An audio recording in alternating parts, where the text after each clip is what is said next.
So I made some pancakes this morning for me and Jody. Oh, okay. So if I fall asleep, Someone gonna have to wake your ass up. don't worry, I got this. And then I got 2 words for you. Let's go.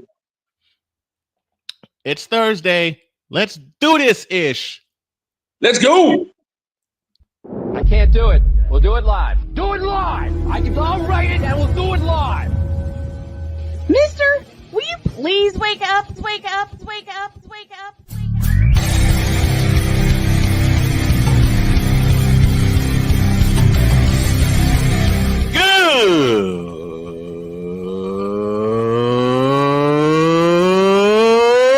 Good morning. Snowman here to all you Brock Purdy and San Francisco 49er haters. Shut up. I got to thank you, Shane. I mean, whatever happened to the games where breaking 100 points was, I don't know, unusual?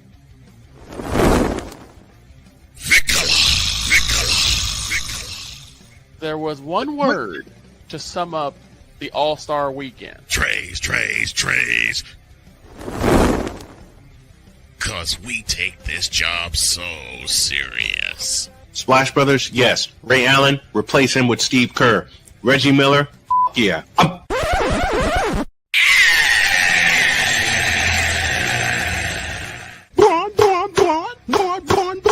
What in the all types of blue hell?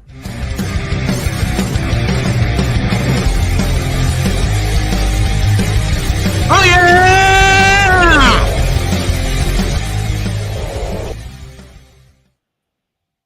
I lost my partner. We're missing a dog.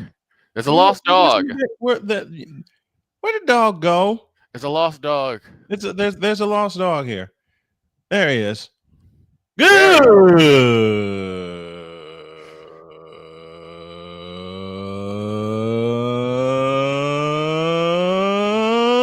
morning and welcome to the absolutely tripped out Thursday edition of Snowman in the Morning.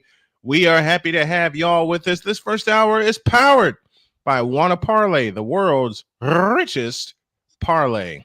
The dog is here. It's like a Yeah, even though my phone is trying to pull some supreme technical issues, and apparently StreamYard decided to update while I was in studio. Oh, been there. I'm gonna say it's a lost dog. No, dog's not lost. And right. Somebody in the back feels like she is being punished, and I'm going to tell her right now, you're not. There's just a certain way that I introduce folks, and I can't find what I'm looking for. Dag nabbit. The hell with it. Well, it doesn't help when it's. I literally told you can't use the intro for me this week anyway because I'm not the queen of the picks anymore. But you're still I was going to use it anyway just to make you smile. I'll get that the changed. Cutest queen of the Twitch streams. That works. Genevieve Yoso. That's beautiful. That's, you know what? You know what, Jen? You just got your new intro. Wait, what? You heard what I said. I knew that was coming. You just got your new intro, and thank you, Victor, for being my extra brain for thinking of this. Speaking of brains, hang on, what? Don't what me. Speaking of brains, how about some college football brains? Here's Deets. Passionate. Come after me. I'm a man. I'm 40. Unflinching. Let's go back to losing. Parking was easier. Unrelenting. They're not going to keep him off the field tonight. Totally. This one has a chance. Deeds.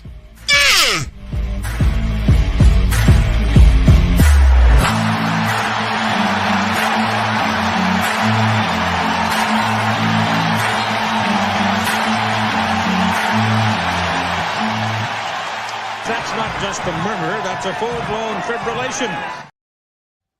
Dates is with us for a second consecutive day. Dates, what's going on, my man? Hey, what's going on, guys? What's going on, Dates? It's Thursday. College football abound. Allie will join us later to give us the update on women's sports, and I want to start there. Okay. Because I did a thing called research. What'd you do now? Apparently, there were some people trying to tell me about the viewership of the WNBA finals. Okay. Okay. Finals have happened? Yeah. Yes, the finals have happened. It happened and it went away. Las Vegas won in a 4-game sweep. Mm-hmm. And why are we not surprised? It's the Aces. Exactly. It's the Aces. After a It's the Aces. 5-game conquest over the scrappy team known as the Indiana Fever, the finals was a breeze for them. Then I got a question. Yeah, pretty much. I want to pose this to the entire panel. I want to pose this to the chat as well. Okay. Why don't people give the Fever the love they deserve, even though they did lose that 5th and final game? There's a bunch of reasons. They're not valid, but there's a bunch of reasons. Go, Victor. Yeah. So, first and foremost, to be perfectly frank, the only teams that most fans respect in terms of sports are the Indiana Pacers and your beloved Indianapolis Colts. Yes. And even tomorrow I'm wearing my Colts hat. Gotcha. And about that's only like a few of them. Mm-hmm. The other part is that most individuals, for some reason, still don't think that WNBA is all that needed. Well, I won't say needed, but important or entertaining. Yeah. Beat your thoughts. Well, I'm just trying to see what are you actually asking? Why the Fever aren't? I mean, don't get the respect they deserve after the season they had. Why are the Fever so overlooked, or everything they have is an asterisk? But I don't know. I don't know who. It all depends on who you're talking to. I mean, Right. online, yeah, they're not gonna get the love and the admiration. But if you go out and talk to real people, like I do at the bar, and like I do here, yeah, and at a sports bar, if women's basketball is brought up, I mean, I'm here in Connecticut where we actually have a team. Yes, people will actually talk about the Fever before they talk about the Connecticut Sun. Most people know about the Fever more than they know about the Connecticut Sun. So, as far as respect goes, you know why the Fever. You know why the Fever aren't going to get the respect in the online community. Yeah, there's two big reasons. One, Caitlin Clark. Two, Sophie Cunningham. True. Yeah. True on both counts. Because I always say this bluntly, and I'll talk to Allie about this during the next hour. Quite frankly, those two players are hated in the WNBA. They're hated. Well, mainly because they don't. We said this when they first got in the league. Well, actually, when Caitlin first got in the league. So I don't know. I think Sophie was in before Caitlin was. Yeah. Yes. They can't attach a narrative to Caitlin Clark that is quote unquote socially progressive. Right. You you have a attractive. One of my friends calls her the beautiful assassin. As I tell you, she is a attractive, straight, white, cis woman who is all about basketball. She doesn't attach herself to hardly any narratives. So the WNBA can't really make money off of that. And it pisses them off, forgive me, that they think that way. Why that she's that way, that she's all about basketball and nothing else. Why do you think so many times for so many years they propped up Brittany Griner? Yeah, true. Very true. True. Very true. And with Angel Reese, it's kind of similar, kind of different, because you have this sassy, again, attractive black woman. Yep. Who's all about making names more or less through her business savvy, which I will give her that credit. She's a business savvy girl. She will probably make more money on the on the runway or through the boardroom than she does on the basketball court. Sad to say, but it's the truth. I mean, you're not wrong. No lies there. So Sophie Cunningham is a completely different. It is a completely different form of hatred. I mean, the office hates her. Why? Because she brings the hated male gaze. Yes, they don't. The thing about the WNBA and its higher ups is they want to be a successful league, but they want to be a successful league without the male audience. Right. They don't want the they do not want the male audience. You see that in the promotion of the league. You see that in the way that, I mean, if you talk to people like I do, they want to see Caitlin Clark. Yes. They want to see good basketball being played. They watch Angel Reese play basketball, and it is awful to watch. It is gut-wrenchingly hard to watch a Chicago Sky game where she shoots 900 times and misses 855 of them. I will say this: it's tough to watch Angel Reese play because it's like watching a baby giraffe on an ice rink. Because she just looks lost, and I don't know. And like I said, I've asked, is this a direction issue from the coaches? Because Tyler Marsh ain't it. Tyler Marsh ain't it. Nope. But meanwhile, you have Caitlin Clark, who, when she's playing, it looks like basketball. It looks like a form of basketball that people can sit down, watch, and be in awe of the performances that are happening. Correct. And you saw that. You saw that when the league was starting to flourish. You saw that when the league started with people like Rebecca Lobo and Cynthia Cooper, Cheryl Swoops, Lisa Leslie. You saw the building blocks coming. Then you saw it take a hyperdrive when Sue Bird and Diana Taurasi got in there. Because again, there were people that when you watched them play, you knew the skill. You knew the skills were there.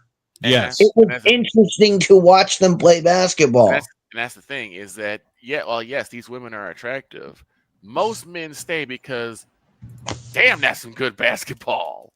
When I first saw the W in 1997 with Rebecca Lobo, Cynthia Cooper, Tina Thompson, and the rivalry between the New York Liberty and the Houston Comets, I was glued. I mean, that was basketball. I mean, Candace Parker. CP3, the real CP3. Candace Parker. And what she brought to the table. And with Sophie Cunningham, I think when the ire really got to her, it wasn't just because of the fact that she was beautiful and the fact that she knew it, but also the fact that she was one of the few. Not saying that the other teammates didn't, but she was one of the few that was very vocal in her defense of Caitlin. I mean, we go back to that game where after Caitlin got hit in the eye, she got foul hard again, and who was the first one to jump in front of her? Sophie Cunningham. Well, she wasn't just vocal about it; she was also physical about it. That was against Connecticut in a blowout win for the Fever. Caitlin Clark got beat up her first 2 years. She's gotten beat up the first 2 years, and I'm going to express something I never thought I'd have the nerve to express aloud, but I'll say it here. It seems like whenever something happens to Caitlin Clark and the Indiana Fever, the rest of the W loves it. They love seeing them down. Yeah. Here's the problem. They didn't go away. They didn't stay down. They wanted them to. Well, again, you take consideration of there is a level of Caitlin Clark fatigue from any other fan besides Indiana fans or Caitlin Clark fans. Yep. Everyone else is like, okay, she's good, whatever. And they kind of feel like how we feel about LeBron, how everything is handed to him. Right. So they feel everything is handed to Caitlin, not watching the game. Right. Because she saw all the games. Mm-hmm. You know the truth. Yes, I do. We've heard the games. We've seen it. So we know what she's earned. But anyone who has not watched it, who has not seen it, and I'm going to throw this at the feet of Kathy Engelberg, because for all her vaunted genius of getting a new media deal, how come we still can't see WNBA games on a regular basis? And it goes to a point that Playmaker said. There were games that they just simply didn't televise. Minnesota Phoenix being one. Minnesota and the Sparks. Minnesota Lynx. Minnesota Lynx and the Phoenix Mercury. Right. The Las Vegas Aces and the Minnesota Lynx. Right. There were matchups like that, and they didn't televise them at all. They gave them no attention whatsoever. None. So you can't sit there and say, oh, well, she gets all the hoopla, gets all the accolade, and you don't put it at the feet of the doggone individual in charge of it, who's not putting out her supposed top people. Right. How many people don't know about Nafisa Collier or Sabrina Ionescu or Alyssa Thomas? Or Alyssa Thomas. Mm-hmm. You're not putting those people out there, but you want to say, well, it's because Kayla gets all the media spotlight. Then talk to the individual in charge and make sure everyone gets a fair shake in the media. Exactly. And fair promotion. Exactly. Well, that's not going to work. We know. We got a break. And when we come back, Chris Simpson will join us with a little bit of football chatter. And the game he selected as this college football game of the week cannot be denied. Back in the deuce. Nice. This is Snowman in the Morning. Here's an important message from the Diabetes Solution Center. Do you like pricking your fingers to test your blood sugar levels? No one does, but it's important to maintain your health. And now, by wearing a small remote device called a continuous glucose monitor, or CGM, you don't need to prick your fingers anymore. It's easy to use and helps you make more accurate diabetes treatment decisions. If you are testing your blood sugar 3 or more times daily, injecting insulin, or using an insulin pump, call the Diabetes Solution Center right now. And if you have Medicare or most major insurance coverage, you may be able to get a new CGM at little to no out-of-pocket cost. Shipping is free, and we'll even bill your insurance company for you. If you are testing your blood sugar 3 or more times daily, injecting insulin, or using an insulin pump, call the Diabetes Solution Center right now to learn how to end the painful finger sticks and get your own continuous glucose monitor, or CGM, at little to no out-of-pocket cost.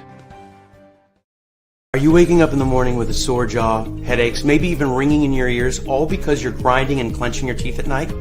That's exactly what was going on with me. That's when I found this, the Brux Night Guard. Now, the Brux Night Guard redirects the bite force away from the back teeth, reducing jaw pain while still protecting the teeth.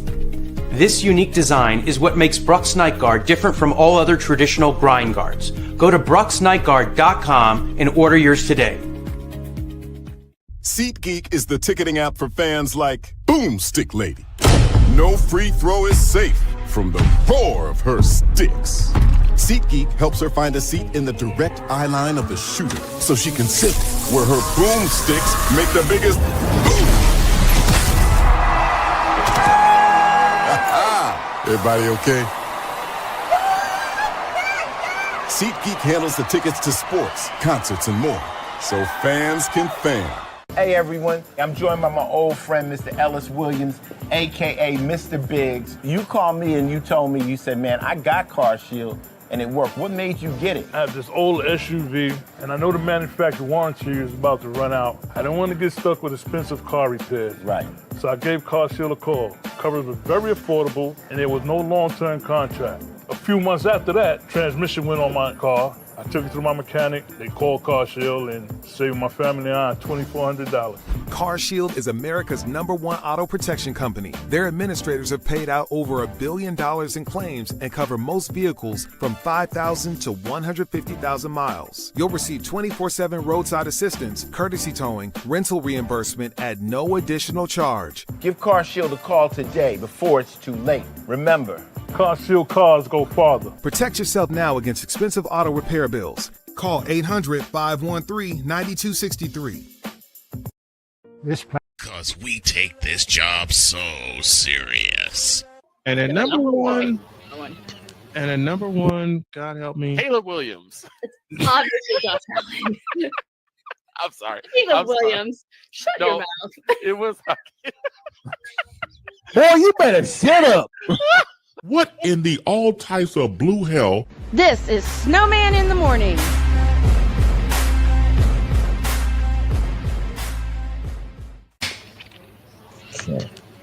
What the heck is going on in the state of Indiana? I should have an answer because I live here.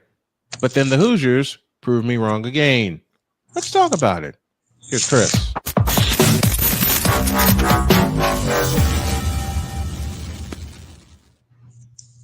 Just when you think you have all the answers, by the week, the questions change. Chris Simpson now joins us on the hotline. Good morning, Chris. How are you?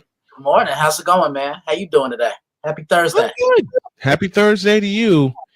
And I want to start in college football, particularly what a performance by the Hoosiers in Oregon this past Saturday. I thought it was the best win that I've seen from a college football team all year long.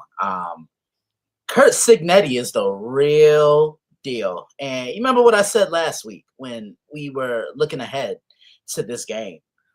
Fernando Mendoza makes them a much better and more complete offense because he can move the pocket, he can make those throws on a run, and he and Elijah Surratt were just they were on the same page in chemistry. But the real winners to me were the Indiana Hoosiers defense because they kept this Oregon offensive attack in check, kept those safeties high, played a little bit of zone on one side, played man, they disguised the coverages, and kept everything underneath. And look, I really wasn't impressed with Dante Moore because, I don't know, he just doesn't have that it factor. But this is his first year starting, so we'll give the young man a little bit of breathing room.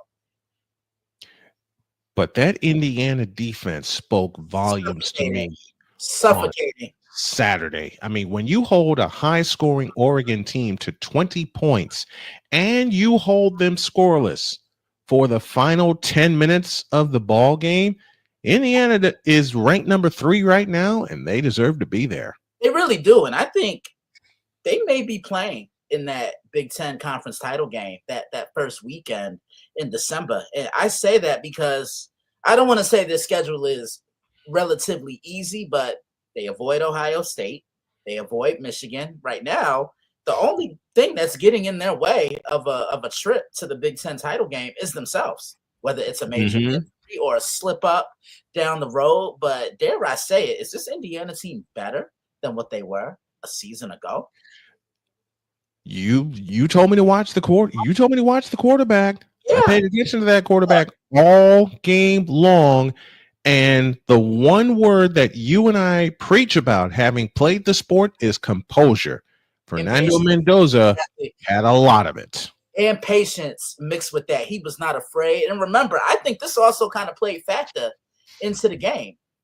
He played against Oregon. Remember, he used to play in the Pac-12 in California. So he would make annual, other yearly trips to Eugene on the regular. So I don't think he was fazed by anything, but Oregon just looked completely out of sync. Offensive line was blown up at the line of scrimmage, couldn't get the running game going.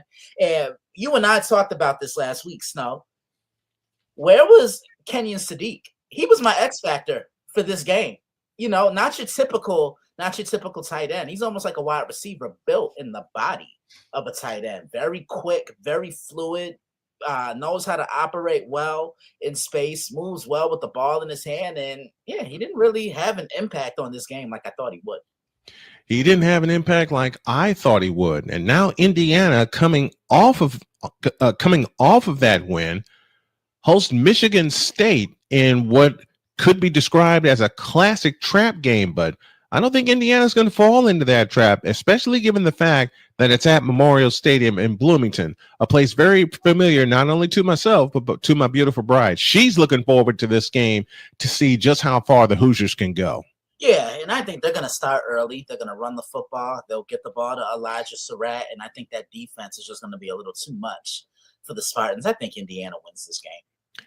How hot is Elijah Surratt in terms of receivers right now? Not just in the Big Ten, but in the country. Listen, I think he has a catch in 44 or 45 straight games. I think I overheard on the telecast the other day when I was working and watching this game.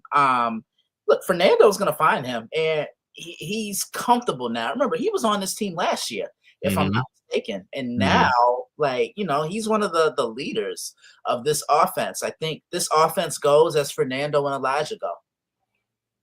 What other games are you looking at this weekend that like really give me one that really gets your attention? Man, I'm looking at the Colts in the Los Angeles Chargers. I actually saw a funny tweet the other day, and I'm still gonna send it to you, B. It said it's feeling like 2007 all over again. And here's an interesting nugget: all 4 teams that are leading divisions now in the AFC were the same 4 teams that won the division in 2010. New England's leading the AFC East. The Steelers are leading the AFC North. The Colts are leading the AFC West, and the Chargers. I mean, the AFC South, and the Chargers are leading the AFC West. But this Colts offense, man, they moved the football down the field. This has been a problem for them the last couple of years. But a healthy Jonathan Taylor, he just makes the difference. And Brian, you know my rule. Game, if you got first names, it's only right. And I think this guy is an MVP candidate right now. I mean, what he is doing, I think he's up there with Baker Mayfield as far as I agree. But I have to, you know, I'm talking to Coach, better known as Cole Johnson, the other day. What's up, Coach? And he, you know, we're talking about the Chargers the other day, and I'll be completely blunt here with you. I was not happy with LA because that was the game they should have ran away with. You rolled over to the Giants, you let the Commanders come in and take your lunch money, and you allowed the Dolphins to climb back into the game. It took a last-minute drive to get into field goal range, and you win the game. But I don't know. Like, something just wasn't right with them. That's a big game for them to win on the road, but see how they look against this Indy team. This is an Indy team. They can match the Chargers score for score. Like, don't be surprised if this is a shootout. I wouldn't be surprised either if it's the first 1 to 40 that wins this. But this past Sunday at Lucas Oil Stadium, 21 carries, 123 yards for Jonathan Taylor. Let me say that again. 21 carries, 123 yards. And aside of the Buccaneers, the Colts have got to be the hottest team in the NFL right now, sitting at 5-1. They're leading their division. They already have a division win over Tennessee, and man, it does feel like 2007. Look at this Colts team completely, and I want to highlight their defense because just when you thought Arizona was going to step in and snatch an upset from the Colts, their defense stepped up on the final 2 Arizona drives and stuffed them. Yeah, and they did it with just rushing 4. They didn't send additional guys. Normally, when the game is on the line, you'll see defensive coordinators gamble. They'll send the house, cover 0, which I think is the worst call in all of football, unless it's timed perfectly, because there's no safety in the middle of the field. So if it's open down the field, it's one-on-one. There's no double coverage. It's man-to-man, and someone's going to have to win that battle. 9 times out of 10, it's the wide receiver. But Daniel Jones, he looks rejuvenated. Most importantly, he looks happy. Because we mentioned this. That New York media is cutthroat. Yes. That New York media really is cutthroat. But this is going to be an interesting matchup. Calling it the Phillip Rivers Bowl. Or filling it. This is going to be fun. This is going to be fun. I am very much prepared to call what could be a 40-point game, or what do we often say? First 1 to 40 wins this game with these two. I'm not impressed with the Chargers either, but they did get the win. Now they host a red hot, and I mean every word of this, a red hot Indiana team that is averaging 33 points coming into this big one on Sunday.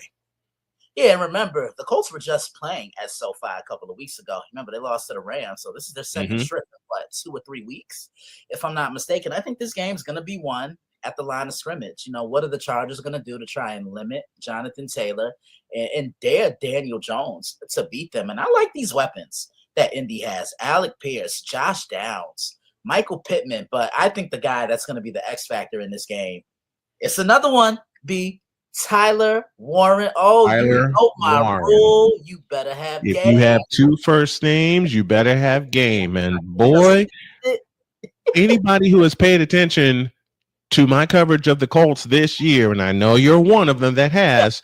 Yeah. Who did I tout in the draft for the Colts to get? Tyler Warren from Penn State.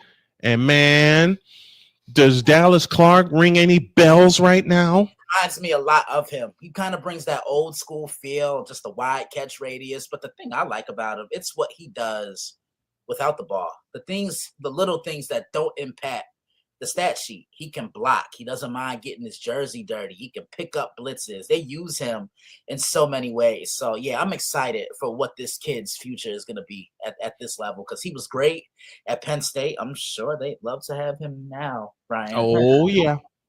Oh, yeah. Yeah. And this man, Tyler Warren has upgraded this Indianapolis offense in many ways because he brings that young, fresh energy to this Colts offense. And they still got the old guard there in Mo Alley Cox, but they do so much more with Tyler Warren. They do so much more with Tyler Warren. They had a couple of running plays designed for him against the Cardinals. That's a big one on Sunday. We'll have it here on the channel for you. 3:30 is our special pregame time as we'll take you through the early games, and then we'll get you ready for this one.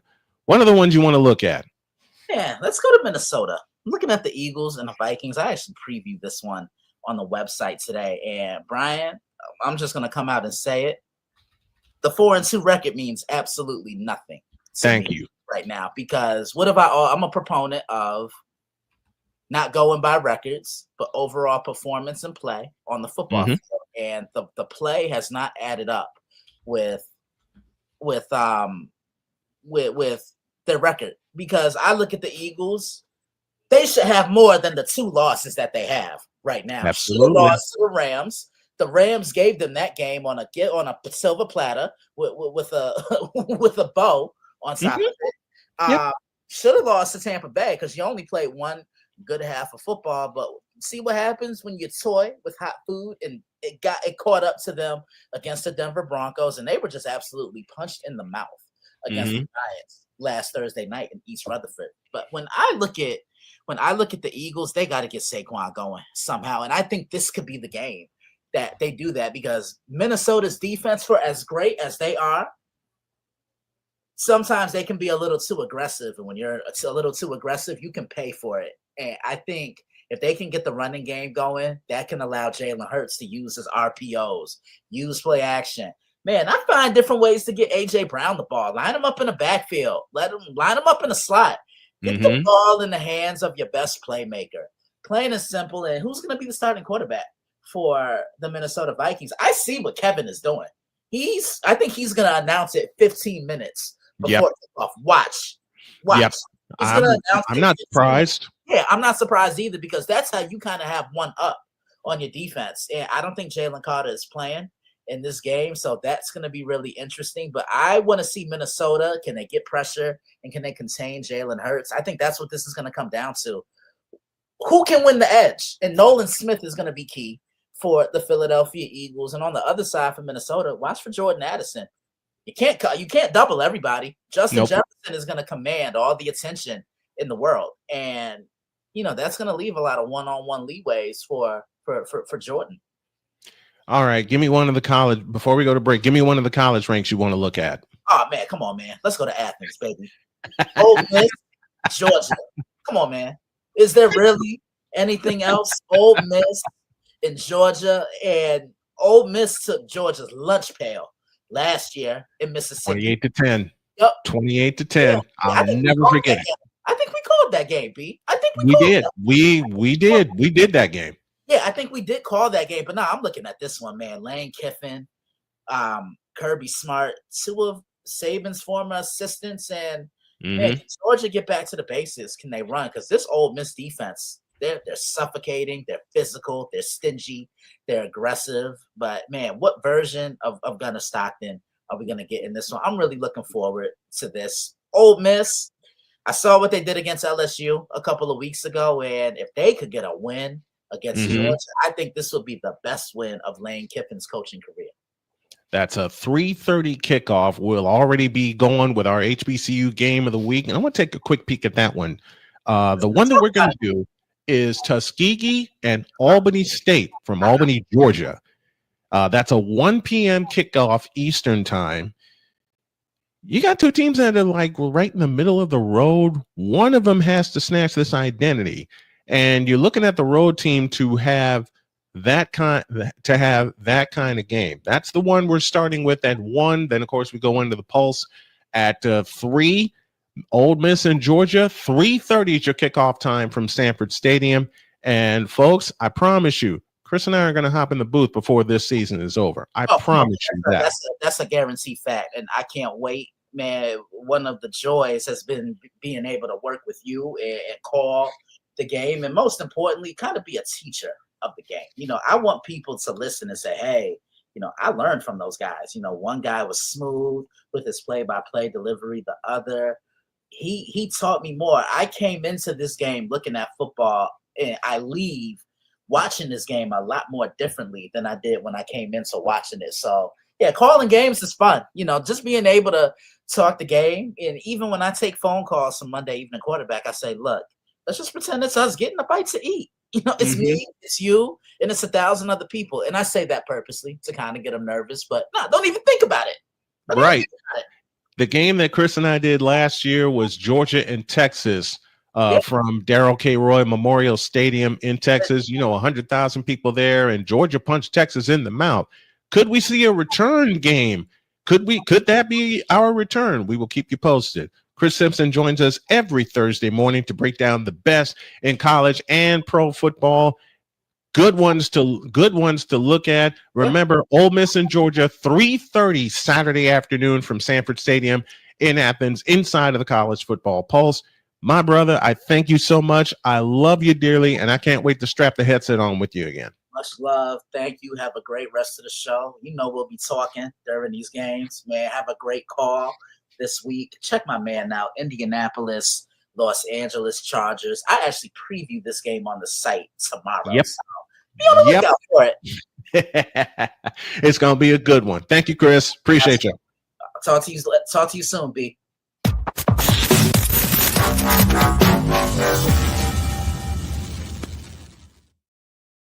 The state of Indiana is high on football right now, and we're not only going to have one big game from Indiana, we're going to have them both.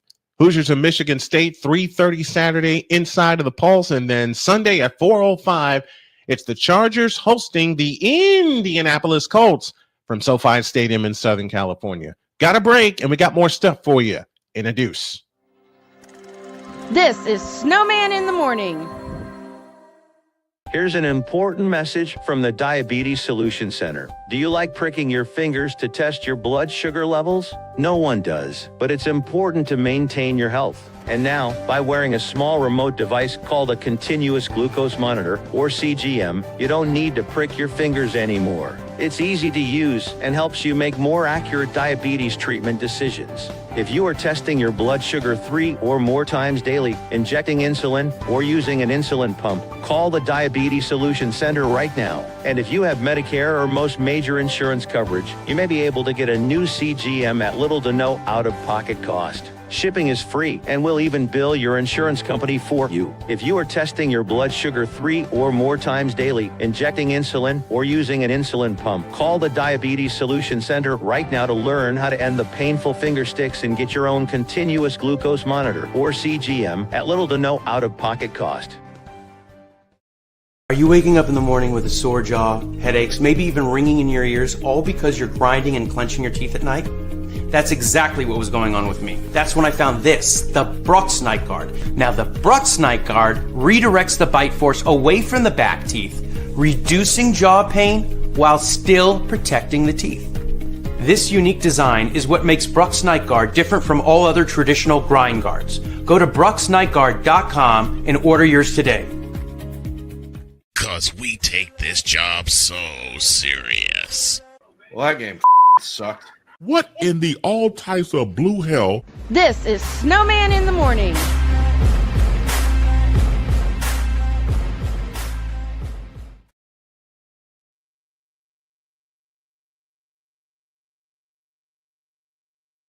Dadgummit, I forgot I did this. which is why the queen, big time dope. Which is why the queen yelled at me. Say, hey, I didn't yell at you. I'm having fun with it. I'm All having right fun with it.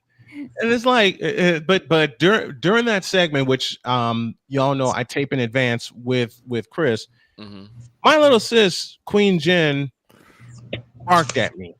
Like, you could have told us. Exactly. Yep. And I didn't get a chance to warn her. You could have told us it was I know, pre-recorded. Otherwise, I wouldn't have laughed at your comment. I know. And I did not get a chance to tell you. And as the captain of this ship, that's on me. So I apologize. The only reason why I knew, because I know that you and Chris talk. You know that we. Yeah, I mean that. I knew that segment was going to be running, so I figured I'd try to take a chance when speeding things up around here to try to get the laptop working well. And unfortunately, it didn't work. It didn't. Yeah. All right.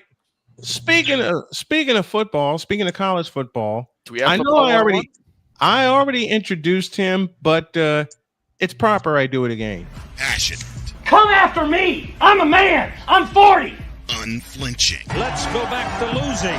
Parking was easier. Unrelenting. They're not going to keep him off the field tonight. Totally. This one has a chance. Deeds.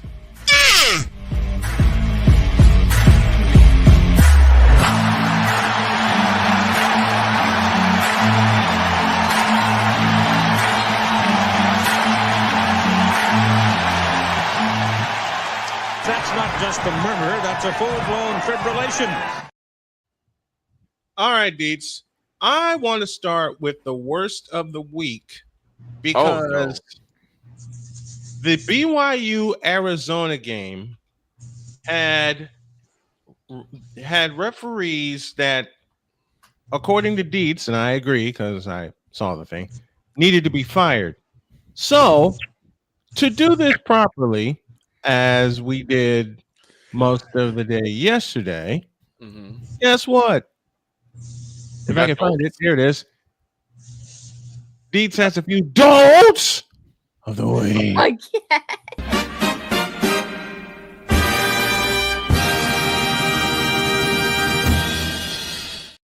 And this dolt of the week is... And they are...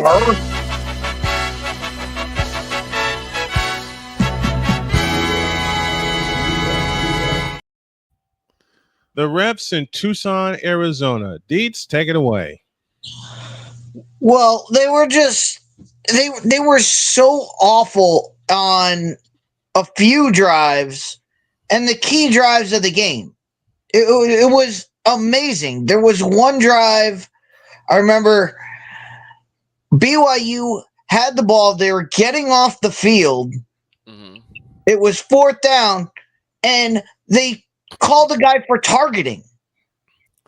What? Where his shoulder hit the quarterback and knocked him down. They went shoulder to shoulder. Yeah. They called targeting. So it immediately goes to a booth review. Right. The booth says no targeting at all. Right. But now, remember, this happened on a 3rd down play that would have caused Arizona to punt. Right. But because it was a personal foul, even though the booth said no targeting happened at all, it's still a 15-yard personal foul. What? Shouldn't that be wiped off if it was so not? No penalty occurred, but they marched off the penalty yards anyway, giving Arizona a 1st down. Now, later on in that drive, Arizona goes down the field and another 3rd down, and BYU gets called for defensive holding that I'm still trying to figure out where they called defensive holding. There was none. There was none. They get it was 3rd and like 9, but because it's defensive holding, they get 5 yards and an automatic 1st down. Arizona goes down, scores a touchdown. And you just saw that they were just trying to kick kids out of the game.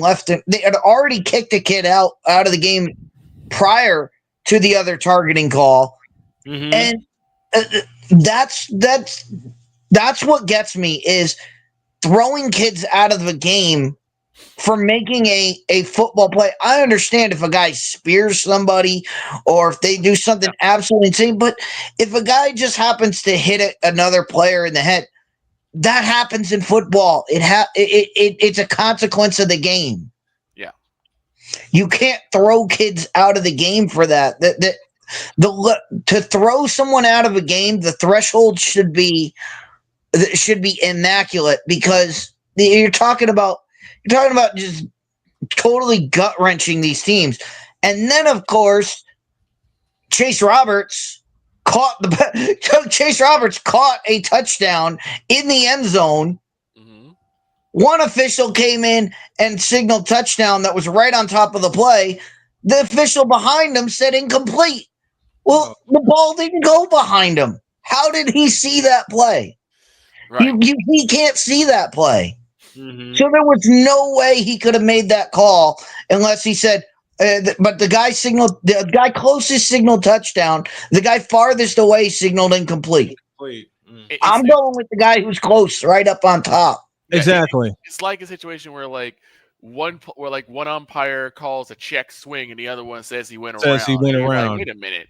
Mm-hmm. He's closer than you are. It's like he's right at the plate, and he called a check swing. Meanwhile, the umpire 120 feet away. Right. It would be he went all the way around. It would be like if the third base umpire, says, okay, it's a check swing, he didn't go around, but the umpire in the outfield said he went around. Like, wait a minute. And the bad part, it just made the game. It made the game frustrating to watch, because you saw all these calls going in one direction, and you didn't see them going in the other direction. You didn't see them. It wasn't like they were making mistakes all over the place. They were just making them on one side of the ball. Yep. And that's it, when it's that glaringly obvious. I said it in a text. If I'm them, I'm lining all 11 of my guys up, and I'm going, hey, just hit the guy in front of you. Right. Right off the snap. I don't even care. Just go first down. Yep. We'll take an offsides. We'll take whatever we get, but we're gonna get a penalty anyway, so we might as well just keep hitting people. It sounds like a G&E production. It sounds like a Goodell and Engelbert production. Yeah, it does. Yeah, it does. The horrible. And I love Dietz's suggestion, and Dietz also loved the fact that you were a coach once upon a time. So that's like three different perspectives compared to the two that I have, being a player and being an announcer. Let's go to the best of the week. And the first one, this one's a fun one. Kirby Voorhees. It's October, and you got a fellow whose last name is Voorhees, Washington State's running back, Kirby Voorhees. I mean, the only thing better would be if he was playing on Friday the 13th. The only thing that's all I can think of when I hear that. Okay, then I have. But the thing that made this the best was I had tuned into this game probably into the second quarter. Mm-hmm. They had already introduced him, but I'm sitting there and they're calling the game, and I'm like, okay, well, let's see what happens in this game. And I'm not really paying attention until the announcer said, and Washington State hands the ball off, and Voorhees runs up the middle. His last name, and I was like, wait, what just happened? It's like, I'm sorry, but is someone Jason Voorhees here? I had to do a double take, and then I had to look the first. I was like, "There's no way they had." I was like, if his name is Jason, this is going to be the greatest name of all time. It is, but it's Kirby Voorhees. Number two on the best of the. Number two on the best. It could be the Kirby 8 Jason Voorhees then. Okay, the only we'll thing, true. What would have made it better is that if there was someone on the defense side named Kruger. Oh my god! Oh my god! I'm coming into the locker room every day with a Jason mask on, like in October, like that. I'd be like, "Yep, this is what I'm doing." Yep. All right. I agree. Second one, and I saw this one live. Alabama, Missouri, and on a 3rd and 1, Alabama decides to get creative, and they snap the ball to an offensive tackle who hurdled a defender to get the first down. Big boys can do things. How did Dave Sims put it? Big boy rumbling. Big boy the best place. Big boys can do it. Big boys can do things. Yes. 370 pounds coming downhill on a 200-pound linebacker. I'm getting out of the way. On a third and one. On a third and one. I'm not getting hit by that Mack truck. Nope. Yeah, not many people are, and you saw him catch a screen pass during in the Georgia game. Like we already saw that package, but when they put a wildcat quarterback, I was like, "This is awesome!" Like, 370 pounds taking a direct snap on a third and one, which in essence turned out to be third and goal for Alabama because one play later they scored, but 360 pounds. Coming downhill on a direct snap. Hey, favorite. I'll take my stair running punishment, but I'm not having him hit me. Hey, Snowman, my favorite play in Bears history. Jacksonville lines up, and all you hear is the screen is intercepted. Keith Traylor. Look at him rumble. I'll have to find that. All right, third. Best of the week, part 3. Fernando Mendoza was awesome in Oregon. Yeah, you and Chris talked about it. Fernando Mendoza, and the thing about it was he was so composed. It was 21-21, and he was so composed on that last drive on that drive to get him down the field. Yep. And he had already taken them down the field, and I believe they either went for it on fourth down or they turned the ball over somehow. He marched them all the way down there. They get the ball down there. Oregon gets the ball back. 2 plays later, Dante Moore throws an interception, and he's right back on the field, and he was just as composed as he was before, even though they had just turned the ball over. That was the most impressive to me. That showed Fernando Mendoza's really got it, and Snowman, I know you mentioned Haynes King last week, but if Fernando Mendoza is not getting mentioned for Heisman Trophy consideration, he should be now. He best be getting it now. All right, let's take our halftime break, and when we come back, we'll have our IDs. We'll do a quick scoreboard update. I have a proposal too. A proposal? What you got? Well, since it is Halloween, I'm trying to figure out some of the best obscure horror movies, because my friends and I on Discord are trying to come up with a full-on Halloween movie marathon, and I'll give you a horror movie. I'll give you a horror movie. Me living with a Cup fan. That's found footage. I'm not using that. You know what what'd you say, Victor? That's found footage. I don't want that. Yes. You know what we could do? Halloween itself lands on a Friday this year. Don't remind me. I have children. Let's say we do a special Halloween Picks edition. Oh, that's gonna be crazy. Where we could all dress up. I'm not dressing up. I'm gonna find me a live 2D Halloween cosplay. I will use every voice that I know to get the spirit of Halloween. That I can do. School says a LeBron James documentary. That's the scariest thing. Oh yeah, that is. And you know what? It's in the works. What? That frightens me. Okay, so I want you guys to your top 5 horror movies. Snowman, I know you're not gonna say because you're like, I don't watch horror movies anyway. But me and horror, you know why me and horror don't get along? Why? There was one horror movie that I watched in full that made me pee my pants. What? Okay. The Shining. We'll wait because I do have a story that's similar to that, but we'll wait. Wait a minute. We're actually going to give our top 5 horror movies? Why not? But to Jen's point, just a moment. But while we're getting ready to go to break here, and we will do our top 5, we're going to do it quick, though, because Allie's on the way. Yep. Jen, to your suggestion, as far as me and costumes go, I'm getting too old for this. because the last time I dressed up, there were 2 times I dressed up for Halloween last. One in costume and one when I was working. There you go. And the one I was working was like 15 years ago, and one in costume was in high school. Ain't happening. You know, the last time I tried to get into a Superman costume.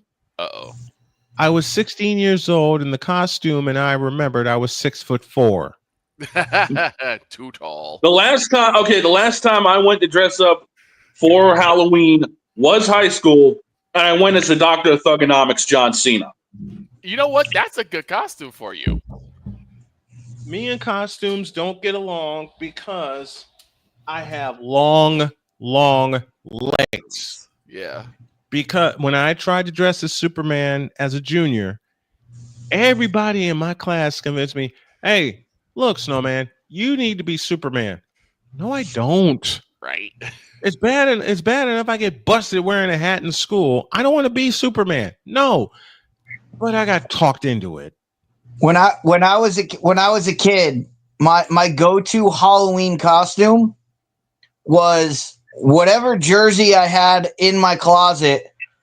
I would put the baseball jersey on, grab a glove and a bat, and go around trick-or-treating, and that was it. There you go. That was the extent of my Halloween costume. I don't remember the nothing wrong with that. I don't remember the last time I dressed up and went trick-or-treating and all that. But I know the next time that I do, I think you all know who I'm going as. If I ever dress up again the and cute go queen trick or that's me every day though. I'm dressing up as Rumi. Rumi, okay. Hey, I was already in costume on this show as Thor. Yeah. Mm-hmm. Yeah, you were. Thor. So I have plenty of costumes. The last let's take a break because I got to step away. Let's take a break. I got to step away for a minute. When we come back, a short update, some IDs, and yes, we're gonna list our 5 favorite horror movies, of which I only have one because it scared me so much. As I said, I peed my pants. All that and more on the second half of Snowman in the Morning. Introduce. This is Snowman in the Morning. Here's an important message from the Diabetes Solution Center. Do you like pricking your fingers to test your blood sugar levels? No one does, but it's important to maintain your health. And now, by wearing a small remote device called a continuous glucose monitor, or CGM, you don't need to prick your fingers anymore. It's easy to use and helps you make more accurate diabetes treatment decisions. If you are testing your blood sugar 3 or more times daily, injecting insulin, or using an insulin pump, call the Diabetes Solution Center right now. And if you have Medicare or most major insurance coverage, you may be able to get a new CGM at little to no out-of-pocket cost. Shipping is free, and we'll even bill your insurance company for you. If you are testing your blood sugar 3 or more times daily, injecting insulin, or using an insulin pump, call the Diabetes Solution Center right now to learn how to end the painful finger sticks and get your own continuous glucose monitor, or CGM, at little to no out-of-pocket cost. Are you waking up in the morning with a sore jaw, headaches, maybe even ringing in your ears, all because you're grinding and clenching your teeth at night? That's exactly what was going on with me. That's when I found this, the Brooks Night Guard. Now, the Brooks Night Guard redirects the bite force away from the back teeth, reducing jaw pain while still protecting the teeth. This unique design is what makes Brooks Night Guard different from all other traditional grind guards. Go to brooksnightguard.com and order yours today. SeatGeek is the ticketing app for fans like Boomstick Lady. No free throw is safe from the roar of her sticks. SeatGeek helps her find a seat in the direct eye line of the shooter so she can sit where her boomsticks make the biggest boom. Everybody okay? SeatGeek handles the tickets to sports, concerts, and more, so fans can fan. Hey everyone, I'm joined by my old friend, Mr. Ellis Williams, AKA Mr. Biggs. You called me and you told me, you said, man, I got CarShield and it worked. What made you get it? I have this old SUV, and I know the manufacturer warranty is about to run out. I didn't want to get stuck with expensive car repairs. Right. So I gave CarShield a call. Coverage was very affordable, and there was no long-term contract. A few months after that, transmission went on my car. I took it to my mechanic. They called CarShield and saved my family on $2,400. CarShield is America's #1 auto protection company. Their administrators have paid out over $1 billion in claims and cover most vehicles from 5,000 to 150,000 miles. You'll receive 24/7 roadside assistance, courtesy towing, rental reimbursement at no additional charge. Give CarShield a call today before it's too late. Remember, CarShield cars go farther. Protect yourself now against expensive auto repair bills. Call 800-513-9263. This planet has been great to me.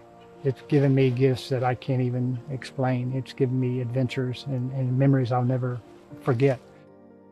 And Battleborn, I think, has given me the opportunity to go beyond and give something back. How can I be a better custodian to this planet and the place I live? That's where I am with Battleborn. Let's make the planet a better place. During bad weather, driving can become downright dangerous. What's your emergency, please? Trust Battle Vision Storm, the revolutionary glare reduction glasses that turn your sight bright during bad weather at night or during the day. Watch your ordinary vision become extraordinary. Battle Vision Storm uses light optimizing lenses that block blue rays so you see clearly in heavy rain at night or blinding snow during the day. Heavy rain, snow, sleet, or fog can make it impossible to drive. Not with Battle Vision Storm. Get your Battle Vision Storm for only $19.99. But wait, due to rising costs and supply chain shortages, this may be your last chance to get your very own at this low price. There is a strict limit of 4 Battle Vision Storm per order while supplies last. Don't wait, order now. Call 1-800-483-6319 or visit battlevisionstorm.com. So call 1-800-483-6319 now. The Big Ten. You can say you're not impressed. You can say you're not happy. You can say all these things, but no, whatever the case may be, the Buckeyes are on top of the football world. And it's just where it is. The SEC. And what does Georgia do? Well, as a team that has a championship pedigree would do, they came out full guns blazing, just like a tested SEC team would do. And Big 12. That team right there that is ranked 15 that put up 45 points. Yes, sir. They were picked dead last at the beginning of the season. The ACC. Start with the biggest name first. Chapel Bill now. It's no longer called Chapel Hill. It's called Chapel Bill because Bill Belichick is now the head coach of the North Carolina Tar Heels. The CLP rankings, do away with that. Right. Do away with it. Bring down the gridiron on the Playmakers Blog Network YouTube channel and where you can find podcasts. Because we take this job so serious. Well, that game sucked. What in the all types of blue hell? This is Snowman in the Morning.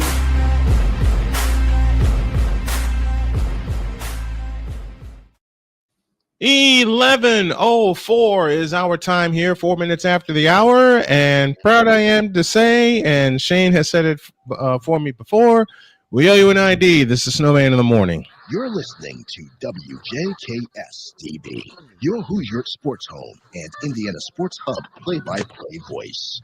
You're listening to WHDR-DB, your radio home and voice of the Carolinas. It's the Worldwide Sports Radio Network.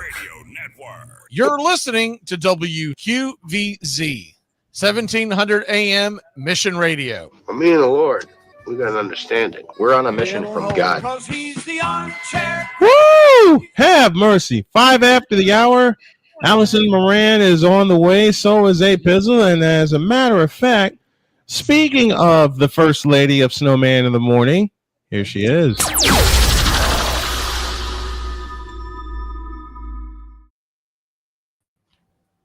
The First Lady of Snowman in the Morning is right there. Allison Moran is with us. And also we welcome the man known as A Pizzle, Alex Putnam, to the crew as well. Good morning, Allie. How are you, my dear?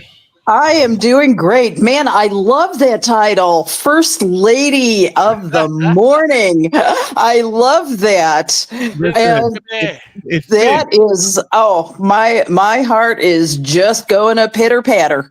So you are the first lady of Snowman in the Morning, because we are the only sports show that has the nerve to mix in and talk about women's sports, and we do it proudly. Yes, we do absolutely.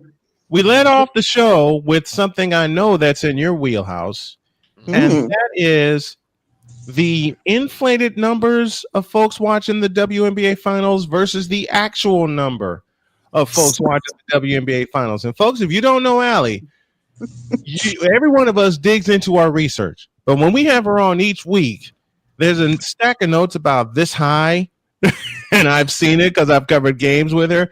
Give me your thoughts on your numbers, on your on the numbers viewership wise of the WNBA finals. Okay, well, this was met with much skepticism, and I'm really not sure why. But the thing was that they did record numbers this year. The WNBA playoffs was the most watched postseason ever on ESPN.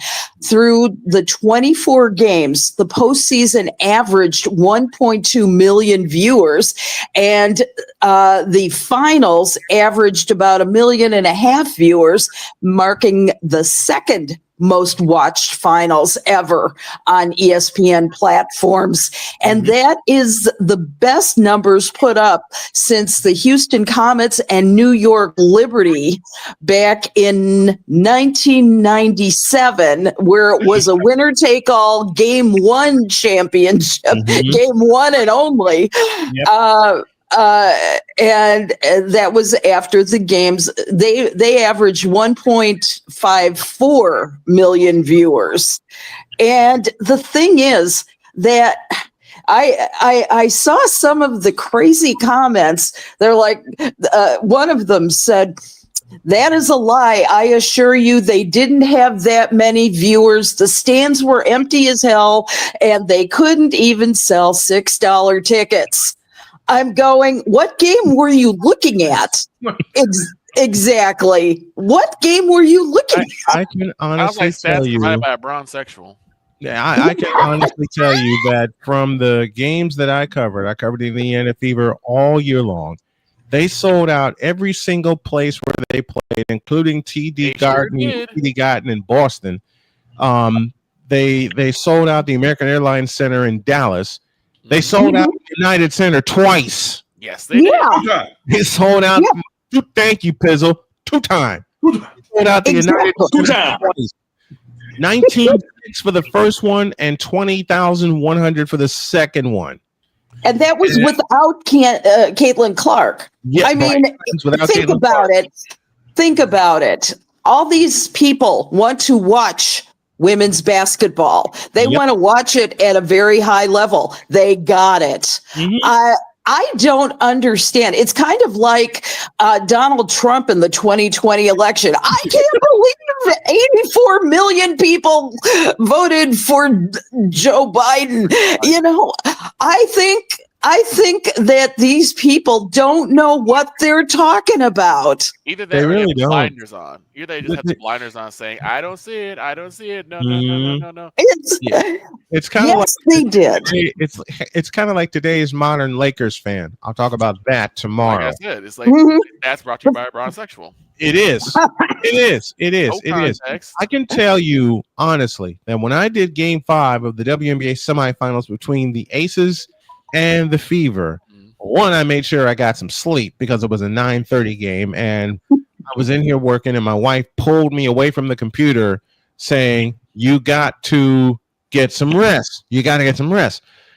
So I did. I got a nap. I got in here. I got going, and boy, when I tell you that everyone that tuned in, everyone that watched the game on ESPN were glued to the television since minute 1.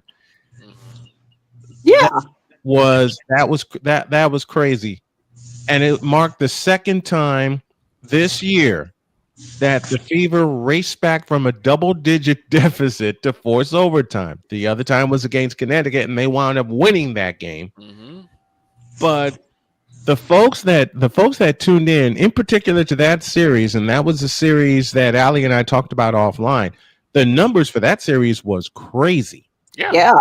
Over 2 million and 2.5 million at one point. Yep, 2.5 million for games 4 and 5. It was 2.5 million. I have a question for Miss Moran. Yeah. So we talked earlier about in terms of promotion for the WNBA, and when people talk about how only Caitlin Clark is getting the majority of the media attention, why is it that they don't put this at the feet of Miss Engelbert? For all her vaunted genius about she got one of the biggest media deals, right? You certainly don't promote your teams very well. You certainly don't have a whole lot of media exposure. Pinnaker said that there were games that simply were not being televised. So, in the words of my brother Chris Dietz, what are we doing? What are we doing? Exactly. The thing about Kathy Engelbert, remember that she is a numbers gal. Yep. And her expertise is in numbers and clearly not personal relationships. She can't. What she can't do is go on the air and say, my Caitlin Clark is fabulous. You've got to see her. They use all forms of social media. I think that they're marketed a hell of a lot better than when I first started covering. Right. The thing is that they have to find better marketing genius than what they have. Yes. Though, in order to create that personal link that I think that you're looking for with women's basketball. I think the players do an amazing job, particularly Angel Reese, our little Angel, get it? Victoria's Secret, Angel Reese. And she looked pretty damn good too, didn't she? She's a gorgeous young lady. She's a gorgeous young lady. Yes, by all means, flaunt it. And the thing is that in this day and age, what is definitely needed is that personal connection with the players. One of the reasons why Caitlin Clark is so very popular and really gave a leg up was the fact that she's girl next door. Right. She is simply girl next door. And you've got the goddess, Angel Reese, and you've got varying iterations of that through like Paige Beckers, for example, or Brianna Stewart, or Asia Wilson is another goddess to my mind. And Sabrina Ionescu, another one.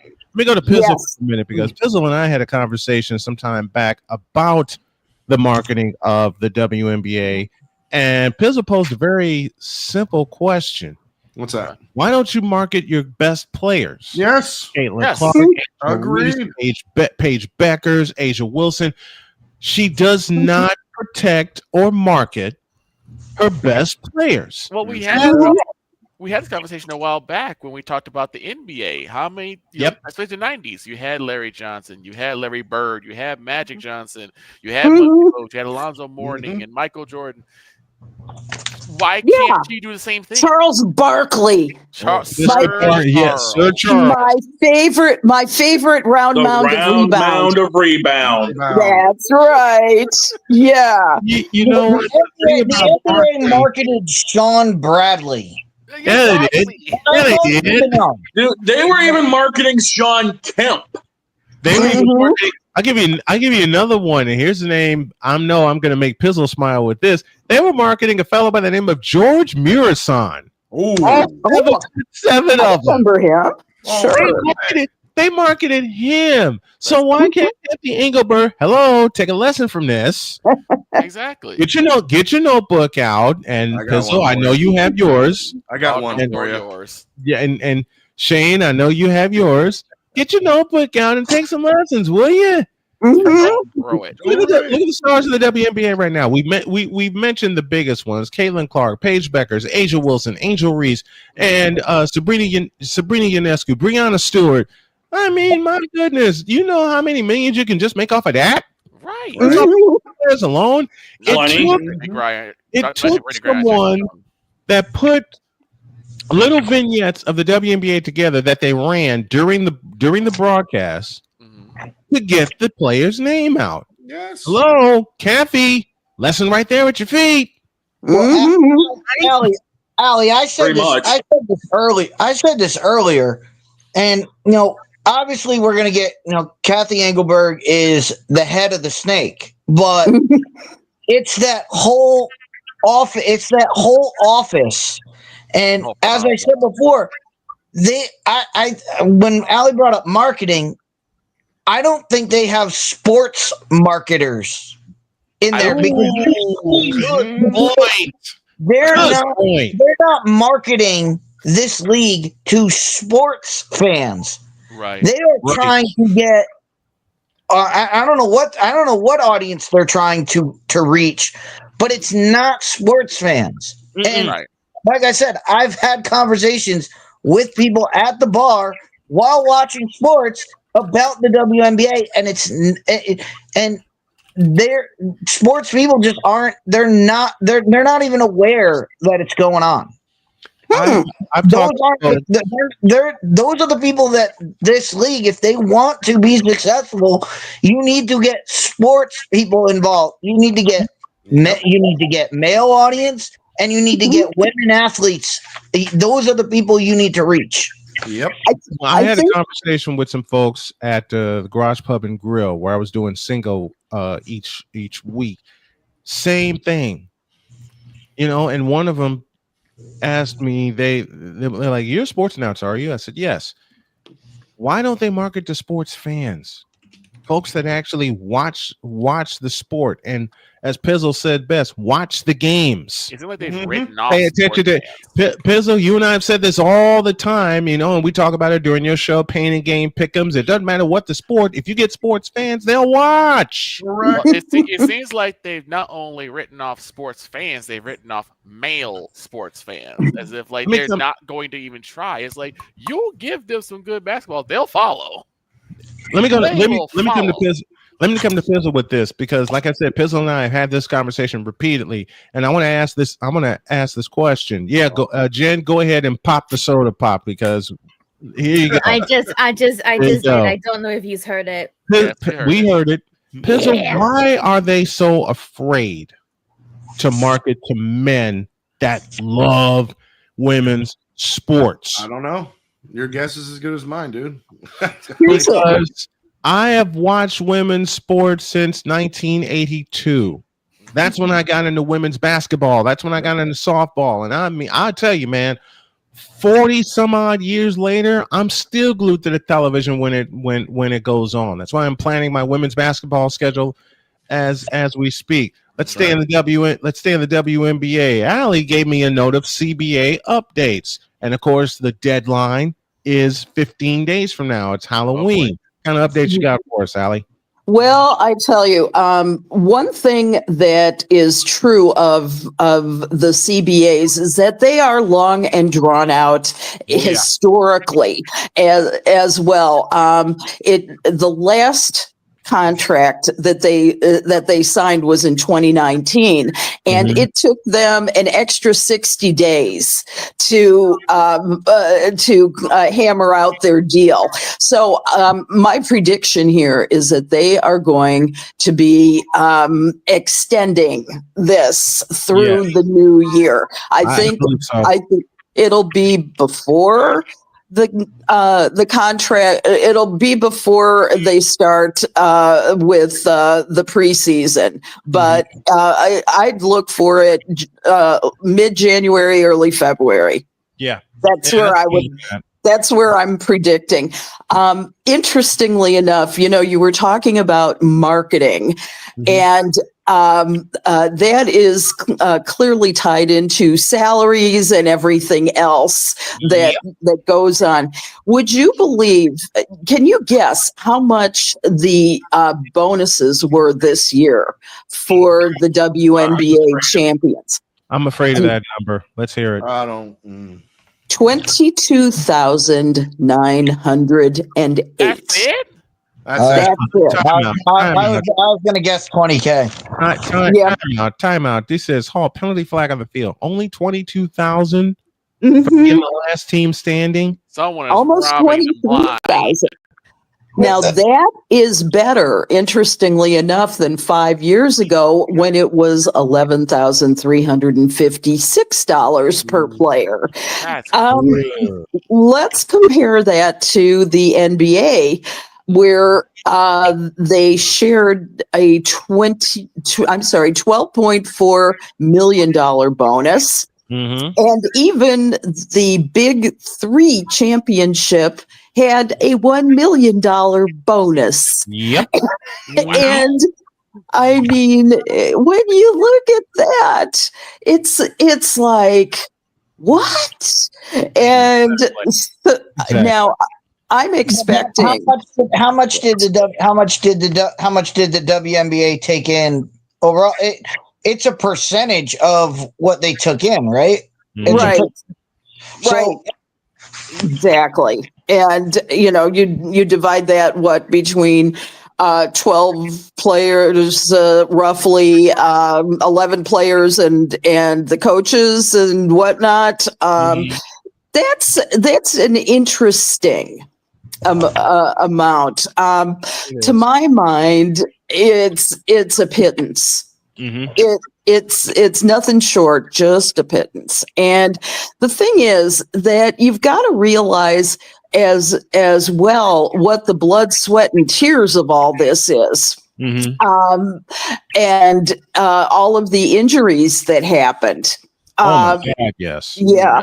Actually, another comment that I picked up from the trolls online: until they stop the MMA basketball, I will not watch. MMA.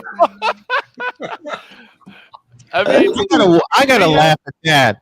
I gotta laugh at that because all these folks here have tuned into my coverage of the Indiana Fever throughout the course of the year, and the trolls that would hit my comments during my live streams, I haven't. It's like, and there was one late game that I was doing, and Pizzle popped in and saw some of the comments that we were in Seattle, and saw some of the comments I was getting just for that. It was the first time the Fever were in Seattle. It was a late game, and some of the comments that I got, and Pizzle popped in and saw it. Oh boy, nasty! They were it went from "Why do you do this?" to hoping something bad happens to me because I'm covering the Indiana Fever. That's crazy. 2, why don't I cover? I actually got this, and I think this is the one, Pizzle, that you saw and a couple of others saw from across the pond. Why don't you cover something else? Something that's actually meaningful. Well, first off, it's your platform. You can cover whatever you can do whatever the hell you want. You want to cover cricket. If you want to cover cricket, you can do that. And I choose to cover my home state of the Indiana Fever. Right. Of course. When that happened, I signed off. After I did that game, I signed off, and I just had to laugh. I had to laugh at that. I'm like, why don't I cover something else? Cricket. First of all, who in the blue hell are you? Second, why in the all types of blue hell would you make such a suggestion? And third, thank you for tuning into my coverage tonight. Exactly. Oh, you want me to go crazy with it, Pizzle? Thanks for the views. Snowman could cover curling and will still get 1,000 views. Because in the end, on the Olympics. Yeah, because in the end, it all comes back to curling. Let's take a break. When we come back, We'll look at the new teams and new coaches in the W. And I think Shane showed me a notebook, which means we got some picks to make. Yeah, we do. Second half. If we got enough time to make them all. We'll make them all. We have We'll make them all. We're going to be just fine. Second half of the Token Female, featuring the First Lady of Snowman in the Morning, Miss Allison Moran, in a deuce. This is Snowman in the Morning.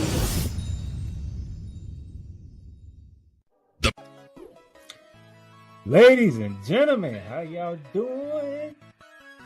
Season 4 of Bearing Down the Gridiron officially begins. Let's get into it. The Big 12. The Big 12. On the stage was your champion, and they were picked last. Speaking of the CFP, we continue to believe the 5-11 model proposed by the Big 12 right playoff format for college football. Voila! You make as much money. Those schools make sometimes as much money as an NFL team does. I think that's the model to go. Because we already said, for one thing, do away with the bye week. That bye week did not help anyone in the top 4 teams. Personally, I always believe that the rankings really don't matter until it's either the last Saturday in October or the first Saturday in November. No, it's last Saturday in October. You want to explain that BYU pick? BYU's, I just figured that they're more balanced on offense, at least for what I witnessed last year. More balanced on offense, and I think they are a little bit better able to hang with talent on defense as well. I'm taking Coach Prime and the Colorado Buffaloes.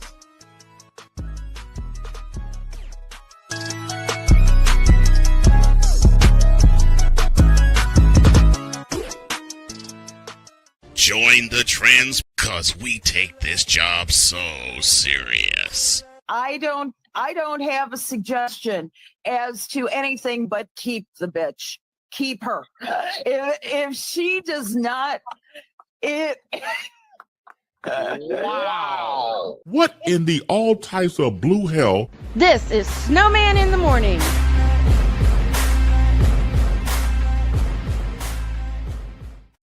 The birthplace of Mike Drop Moran. Yes.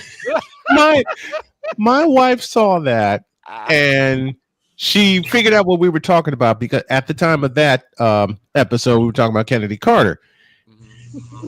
My wife heard that line. Yep.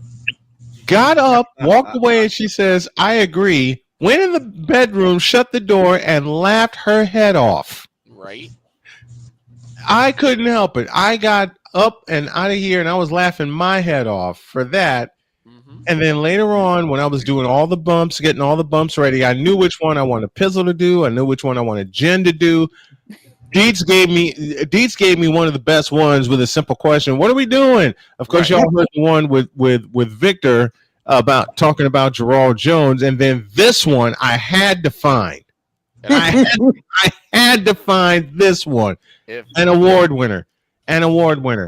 Okay, we got some new teams and new coaches in the W. Who's getting your attention, Allie? Got it. Right now, it's the Portland Fire. They are playing their inaugural WNBA season in 2026. Yes. But guess what? We talked about the marketing and the PR and things like that. Yep. Well, there was a leaker. Of the new coach. They've actually posted it on their LinkedIn account that Alex Sarama will be the first head coach of the Portland Fire. I wonder if they're going to use the same type of marketing scheme as the Chicago Fire did all those years ago. I think it's now 30 years ago almost. And they used Jimi Hendrix, Set Me on Fire. I think that's the name of the song. And why don't you set me on fire? And that would be a great song for them. It is. I mean, how crazy the fans are in the Pacific Northwest, and I mean that with all the love in my heart. Yeah, Seattle and Portland in a rivalry. Golden State and Portland in a rivalry. And what I like, I love it. What I love also now, NBA, do me a favor, please, and I'm going to make everybody on this panel laugh and smile when I say this. Do me a favor, please. You see what the WNBA is doing? They're bringing in the Portland Fire. They got the Seattle Storm. They got the Golden State Valkyries. You got a triangle of a rivalry right there. Yep. Can you please get smart and bring back the Seattle Supersonics? Thank you. Yes. Love it. Yes. Can you? And let's not just bring back the Seattle Supersonics. And let's not forget that you've got the Toronto Tempo as Toronto well. is coming in this year. Yeah. So the WNBA is north of the border, in the immortal words of John McDonough. I love it. Uh-huh. It's going to be great. And by 2030, the league's expanding to 18 teams. And just recently, franchises were awarded to Cleveland, Detroit, and Philadelphia. So it'll be real interesting that, by that time, it's going to be a league that will be rivaling the other leagues in this world. I do have a bring back. I'm excited. Bring back the Cleveland Rockers. They actually filed a patent for the name. The WNBA has. Yes. So they're ahead of the curve on that. So question though. Why Cleveland? What? Listen, with Cleveland, I can defend the Cleveland Rockers. Okay. For one name, because of one name and one name only. Becky Hammond. Oh, okay. You know, one of their inaugural players of the Cleveland Rockers before she went on to San Antonio was Becky Hammond. Snowman, I withdraw. Retreat. Because I've seen a Cleveland Rockers game in person at the time when it was called, and Allie, you remember this, Gund Arena. Mm-hmm. I do remember that. When the new place was called Gund Arena. I like that. Becky Hammond sold out the joint.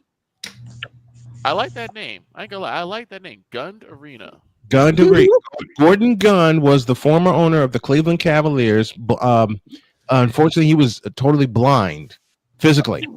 But man, Gund Arena deserved his name. Mm-hmm.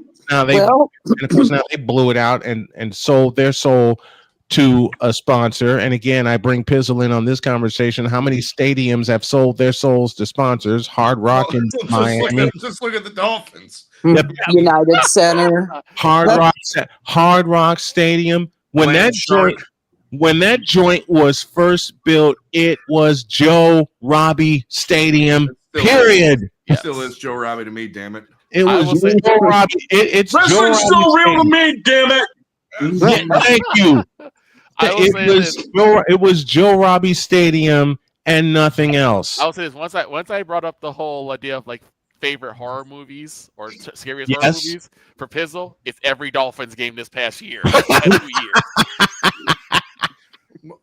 Vic, why do you got to rub salt in the open wound, man? Because you did it. I got to deal with the Cowboys when they lost to the Panthers. For the simplest of reasons, Pizzle. Why does Victor have to rub salt in the wound? For the simplest of reasons, Pizzle. You do it to yourself every Wednesday. Hell, I do it every Monday. I did for the past 2 years with my teams. Okay, so in a playful way, we all do it. Right. All right, dog. Get your notebook ready. It is time for us to make some picks in college football, and he sent me the list. And Lord, there are.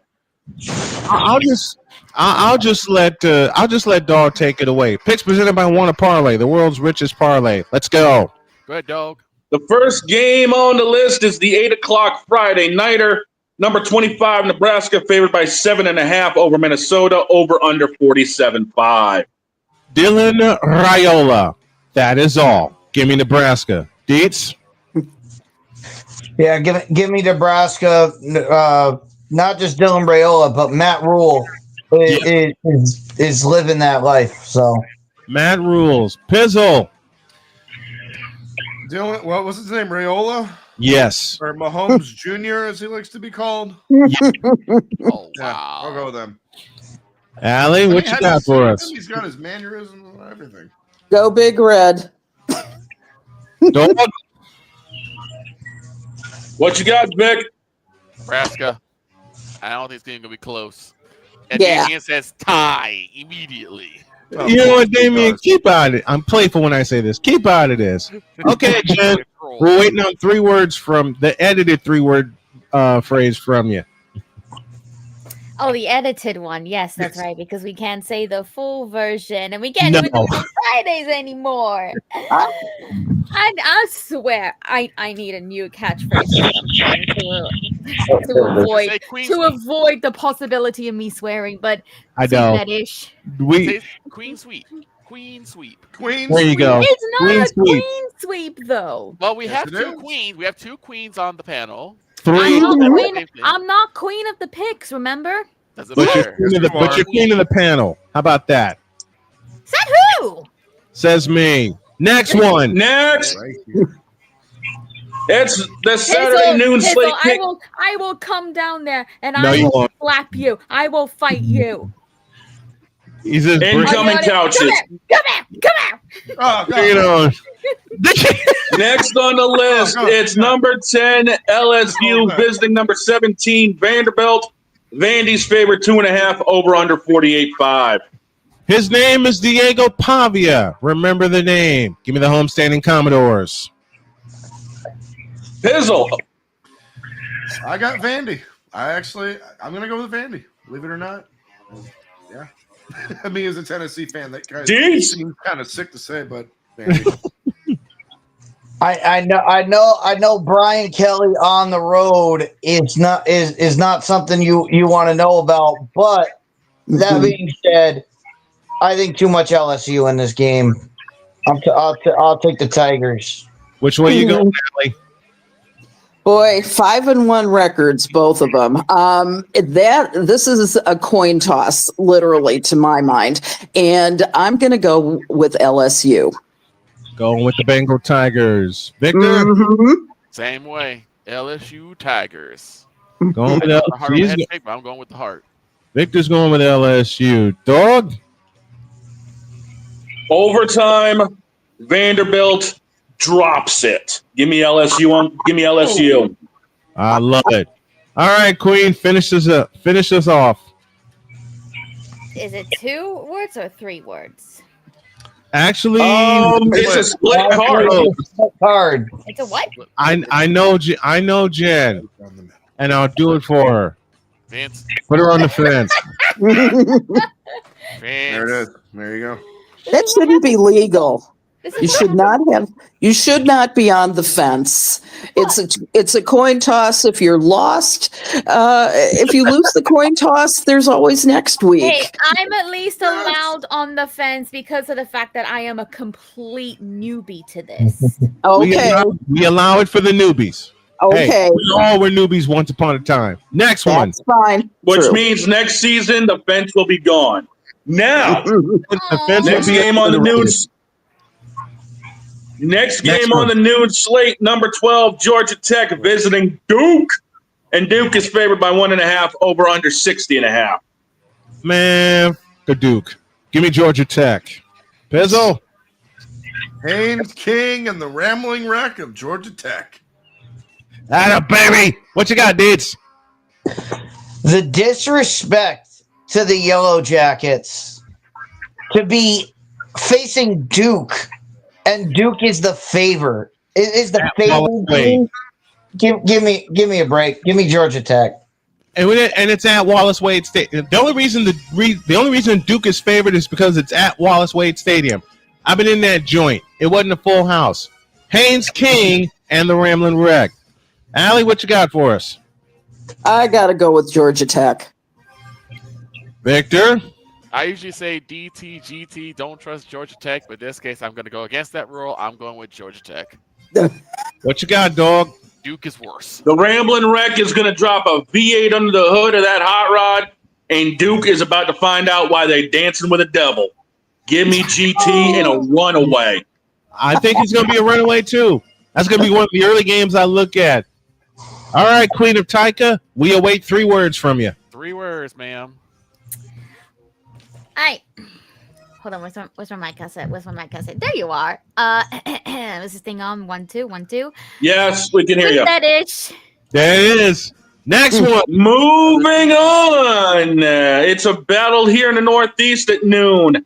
It's UConn on the road to Boston College.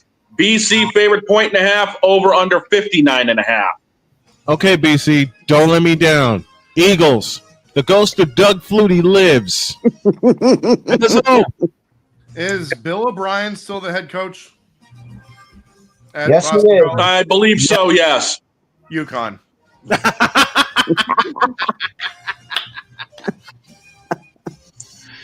Deeds. Well, UConn's head coach is Jim Mora, so they're not looking at anything better. But yeah, I'm gonna ride with Bill O'Brien. I'm gonna go with BC. Allie? I can't see anybody but the ghost of Doug Flutie floating around the stadium. I'm going with BC. Victor. It was lucky for me last time. Historical shot choice, Jen. Grab your boxes of tea and head to the harbor. I'm going with Boston.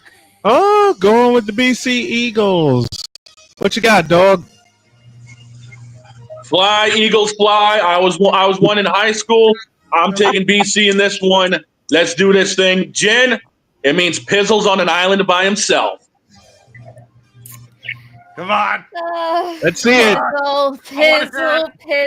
Pizzle.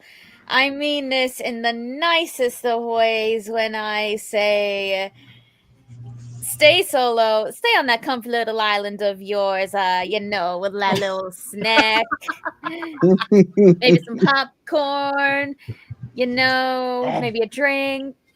Did I already say a drink? Yep. Yes. Well, 1 drink, 2 drinks, What? 3 drinks, What? 4 drinks, What? 5 drinks, What? 6 drinks. What? Next one, please, because this will be extended beyond belief. Next one. Next one on the list, it's a battle in Texas as it's Baylor going to TCU. The Frogs are favored by 2.5, over under. They're calling a shootout, 65-5. Anybody remember what happened in 2015 between these two? If not, I'll put it this way. It's not going to be the first to 40. It's not going to be the first to 50. It'll be the first to 60 that wins this. And for me, give me them Frogs. It'll be and instead of Baylor walking off on a field goal to win 61-58, reverse that score for TCU. Going with TCU in a walk-off. Pizzle. Give me the Frogs. Frogs. Deeds. In a battle of 2 of the most underrated quarterbacks, you have Sawyer Robinson for Baylor, and you have Josh Hoover for TCU. TCU's been on such a slide lately.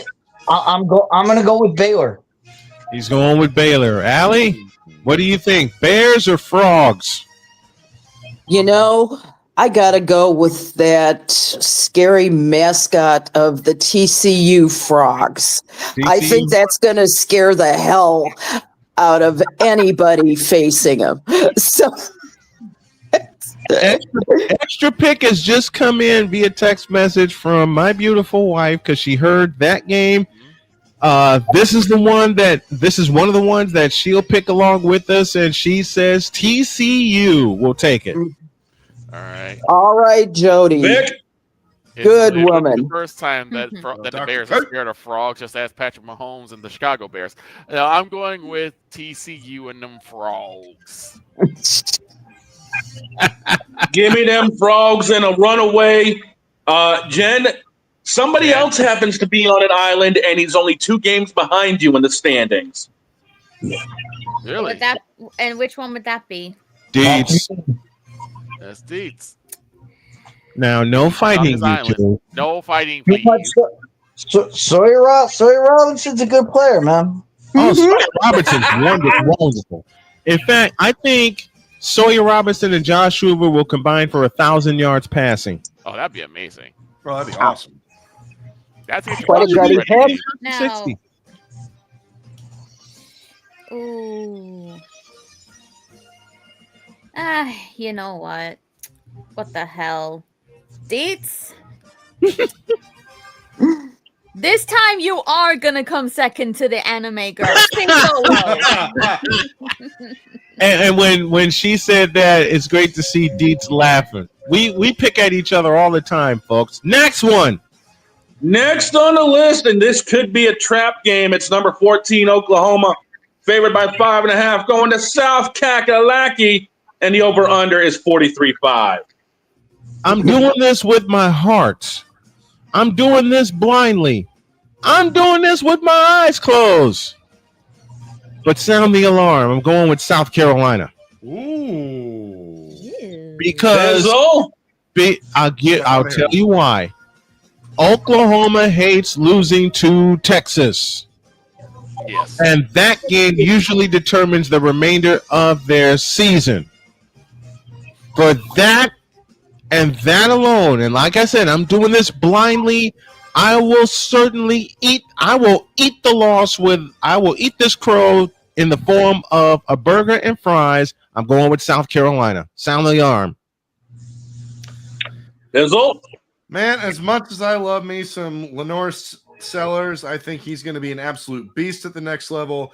It's the Sooners. It's Oklahoma. Right. They are an absolute monster of a team. I'm going Boomer Sooner. You know what? And this is going to wind up being their get right game. I just feel it. But I just also can feel Lenore Sellers going off in this game. It'll be the Bizzle. You may as well say I'm probably going to be the lone one on the island this time, but Pizzle, it'll go down to the wire. Somebody's going to walk off. It'll be a slobber knocker. By God. It will be a slobber knocker. By God Almighty, it's a slobber knocker. And it'll come, and I believe it'll come down to a walk-off. Dates. Not only did they have to face a very tough Texas defense last week that South Carolina does not have, right? But also, the key thing to me is that John Mateer made it through the entire game. He did. He has another week to get that hand healthy, and he still threw the ball very well. So I'm going with the Sooners. Jen, you may as well get ready to say 3 words to me because we'll see how the rest of the crew goes. Allie? I was going to say you forgot me, but you didn't. So you're awesome. Oklahoma, where the wind comes sweeping down the plain, where the waving wheat, it sure smells sweet when the wind comes right behind the rain. Anyway, that's enough. And Jody just gave me, Jody just picked, she says, OU here. Victor, do you fall in OU's line? Actually, I do not. I'm going to go the other way. I'm going to go with the Chickens. Victor sounding the alarm along with me. He says South Carolina. Okay, dog, which way do you go? Well, looking over the standings, I got to make up about 8 games. So, you know what? I'm on Alarm Island. Give me them cocks! Okay. There's his new thing. That's gonna get welcome to the internet. I am cutting the daylights. Snowman, there's his new thing to go on. Absolutely. There's his new Christian household. You just heard it, Saul. You just heard it, dog. You just heard it, Saul. The big dog cut his new promo that I'm going to cut later today. I'll tell you now. I just heard Father O'Cochran in the back. He's giggling. He's on the floor, rolled over. What are you talking about? Father O'Cochran is asking you also to please stop talking about cocks because nobody wants to hear about that. Jen, which way you going? Oklahoma or South Carolina? It's a split card to this point. Honestly, I don't really care. I just love what Don did there. You know what? Let's put her here. Let's put her here and let's move on. Next on the list, it's Purdue and Northwestern. Boss, I know you got a soft spot for it. Northwestern favorite 2.5 over under 46.5. Go you Northwestern. Bold down this year. Give me the Northwestern Wildcats. And that's a shout to a very, very dear mutual friend with Allison and I. You know him well. The voice of the Wildcats, Dave Innett. Pizzle. I'll go with Northwestern too. Why the hell not? It's I'm riding with the purple. I'm riding with the purple. After that win at Penn State, oh yeah. I don't think I have to ask which way Allie's going. She's at home. Allie's going. I can say this aloud. Go Cats for both of us. Go Cats. Victor. Yep. One and only Wildcats. There it is. All right, Jim. After Northwestern cost James, who I don't even remember. Who was that idiot in Penn State that just got fired after losing this game? Was it James Franklin? Franklin. After Northwestern has cost James Franklin his job, they're riding high. Give me Northwestern. They'll get win number 6 this week. All right, Jen. Man, it's 3 clean. words. 3 words, gotcha. Sweet that ish. Let's go. That's good, baby. Next one. Next one on the list, it's those 12s, as in number 4, Texas A&M, favored by 7.5 on the road to Arkansas. Over under, it's a shootout, 60.5. First 70 wins this game, and I'm gonna say gig 'em. I'm going with Texas A&M. Pizzle. Sound the alarm. Pig Suey. All right. Woo! I love it. Is that a 3:30 game by chance? Yes, sir. 3:30 p.m. Sweet. Oh, by the way, folks, the college football pulse will be wide open to take a look at the afternoon games in whip around fashion. Dates. Bobby Petrino is back at the head coach of Arkansas. What? Mm-hmm. And he is about to get run over worse than his motorcycle accident. A&M. And dog, you said the over-under 61? Over-under 60.5. 60, yeah. So 61. Texas A&M gets 65 of them. Oh my God. I love it. Allie. I wish to hell I could honor my father, who is a Razorback, and God rest his soul. But I gotta go with Texas A&M. Texas A&M is too strong and too fast. Victor. And they're number 4. Now you said it's a 3:30 game, right? Yes. Yeah. Yes, sir. If this is in the morning, give me A&M. Oh, man. All right, which means Pizzle's is going to be on the island by himself because Texas A&M is going to come down, and them Razorbacks are going to get luau'd by Texas A&M. And we'll all be doing the Aggie lean by 6 o'clock. Man. Hey, Pizzle, push the plunger. It'll be a pig suey roast. Man. Jen, let's hear it. 3 words for Pizzle. Man. Oh, Pizzle, you're on an island again? Bobby Petrino. They brought that old ass back. Oh, yes, they did. You're going to be stocking extra drinks for that island of yours, aren't you? I guess. Remember last... I'm gonna make Pizzle. I'm gonna make everybody laugh, Pizzle included, because I know he's used this sound recently. Arkansas, the last couple of weeks have played like. Unfortunately, And unfortunately, Pizzle, to rub salt in the wound, the Miami Dolphins last week in the final 2 minutes played like. Oh, see, I didn't even say I'm it. sorry to do this to you again, Pizzle, but you got us. You get some more drinks stocked up on that island. I have a feeling you're gonna stay solo for a while. Everclear, baby. Everclear, baby. Next one. Swamp water. Next on the list, it's going to be one of the marquee matchups at 3:30. It's number 5, Ole Miss, traveling to the hedges of number 9, Georgia. Georgia favorite 7.5, over under 54.5. No rain, no problem. Give them dogs. Pizzle. Georgia, and who is it? Ole Miss. Ole Miss. Oh, Georgia, come on. Dates. Yeah, Lane Kiffin on the road. We saw them last week struggle with Washington State. Georgia, Athens, they don't forget what Ole Miss did to them last year. But this ain't in Oxford. This is in Athens. I'm going. Yes, I'm it going is. with the dogs. Everybody's going with the dogs so far. Allie? I'm going to be different. Uh-oh. I'm going with Ole Miss. She's going with Ole Miss. Victor? Yeah. Perfect 6-0. And I just think that they're on the roll that they should be on. So we'll see. They may not be from Britain, but they sure are Bulldogs. So going with Georgia. You know something, and I say this playfully because I know Allie does her research.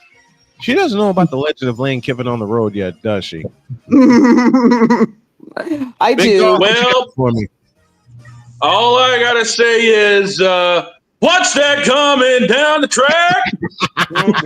It's the Mean Machine wrecking a 6-0. Give me them dogs.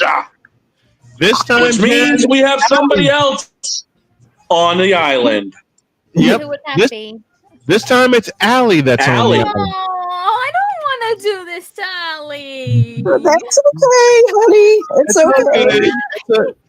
Queen will love you no matter what. See? Thank you. You know, I still mean this out of respect. But just Oh yeah. Oh yeah. I'm afraid you're solo in this one, girl. I can't do the mean version to her. I'm sorry. You can add a pick. You can add a pick to that because my wife just chimed in and she says, "Go dogs." She also said that Ole Miss is going to get Munsonized. All right. Because she's heard me do impressions of Larry. Next game on the hit list is next on the hit list. Your 7:30 slate. It's a number 11 Tennessee on the road to number 6 Alabama, and Bama's favored by 7.5 over under 59.5. Alabama's too hot right now. I love you, Tennessee, but you ain't going to get a knuckleball walk-off like you did last year. Roll Tide. And I hate saying that because I'm a Dogs fan, but given the fact that it's in Tuscaloosa, the lights will be out every time they score a touchdown, and everybody and all the college teams and all the pro teams have celebration lights now. They're going to be all crimson. Roll Tide. Pizzle? Pizzle? Oh, we know which way he's going. Oh! The capital T. Where is John Ward when you need him? Right. Which way you going? Rocky Top, Tennessee. You know what, Pizzle? I'll do something for you. Should Tennessee score the upset, then on Monday I will play Rocky Top to open the show. Deeks, what have you got for me? The sole reason, well, not the sole reason, but the last 2 years, Tennessee has had Alabama's number in this rivalry. Right. The reason I'm going with Tennessee is because if our picks stay the same, if Georgia beats Ole Miss and Tennessee beats Alabama, the SEC is in complete chaos. He wants chaos. Have it any other way. I may be picking Arkansas. I may be picking Alabama, but y'all know me and y'all know I love anarchy and chaos in football. Allie, where are you going? Just listen to this. Ole Ole Miss, Georgia, Alabama, and Tennessee will all have one loss. Oh my gosh. And LSU, if they get by Vandy, all will have one loss, all to each other. Yep. And then there's Florida just lying. And then there's Florida with the smiling jackass. What you got for me, Allie? And thank you, Cole Johnson, for that. And thank you, playmaker Darnell Silence, for keeping it going. Allie. When everybody's done, I'll chime in. I want to say Roll Tide, but for some reason my body is saying that the Vols have Joey Aguilar, who's passed for 1,680 yards on the season and has 14 touchdowns through the air. I would love to see anybody but Ty Simpson get a little consideration here. But I think I'm going to have to go Roll Tide in the end. However, Snowman. Yes, ma'am. I want you to use, if for some reason Tennessee comes back, I want you to use the Pat Summitt version of Rocky Top. Got it ready. Yep. You got to use the Pat Summitt version. It's the only one that is going to be worthy enough. When she welcomes her version, I will have it ready when she the version when she welcomed Bruce Pearl to the University of Tennessee. Victor, sounds good. This is gonna be like swallowing bile, but I volunteer that the Tide will roll over Tennessee. Oh, I'm going with you know what? I want it to be another 52-49 game. I hate Alabama mainly because, well, I hate Stephen A. Smith. Yes, I hate Stephen A. Smith. So that makes it. You're better than Stephen A. Smith. Okay? Victor is better than Stephen A. Smith. I doubt that. That man's got too much experience. If Tennessee beats Alabama, the entire Talladega infield is going to make a trip to Tuscaloosa on Saturday night, whoop everybody's ass, and then go back to the Speedway Sunday to watch the race and get drunk off their ass. Yes. But give me Alabama to make sure Tennessee doesn't screw around. If they're not drunk already from watching this game. Oh, they already are, dude. Trust me, there's plenty of people in the infield already hammered. It's the Talladega infield. What do you expect? That means Pizzle's on an island, Jen. Dietz is with them. Okay, two of them for Tennessee. Me and Pizzle both took the Vols. Okay, remind me who the teams are again. Tennessee and number Alabama. 11 Tennessee, number 6 Alabama. Who's favored? Alabama. 7.5. Oh, Alabama 7.5. Those are. But remember that they barely got by Mizzou last week. Yes, by snapping the ball to a 370-pound offensive lineman on a 3rd and 1. Oh, from what I hear, Tennessee usually plays better. Yeah. Yes. Yeah. Yes, they do.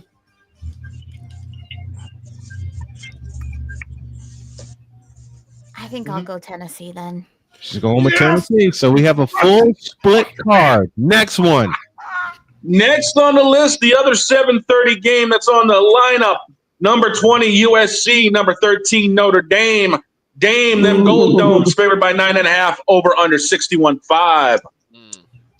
Dear USC, you are going to get socked in the mouth so hard that that touchdown Jesus will wince. Oh, wow. Matter of fact, while I have this ready, what is my pick, you ask?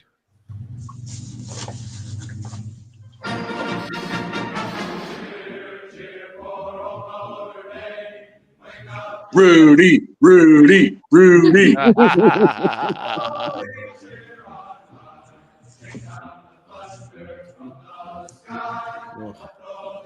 Well, we know which way the boss man's leading. Pizzle, which way are you going?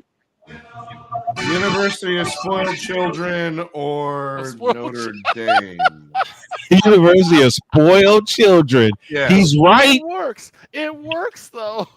Yes, it does. That's what I've called them all these years. But I'm going Notre Dame. University of Spoiled Children. Deeds. You can use that one. Pizzle, thank you for the reminder of not only my father, but my grandfather saying the same thing, especially when they play Notre Dame. Deeds!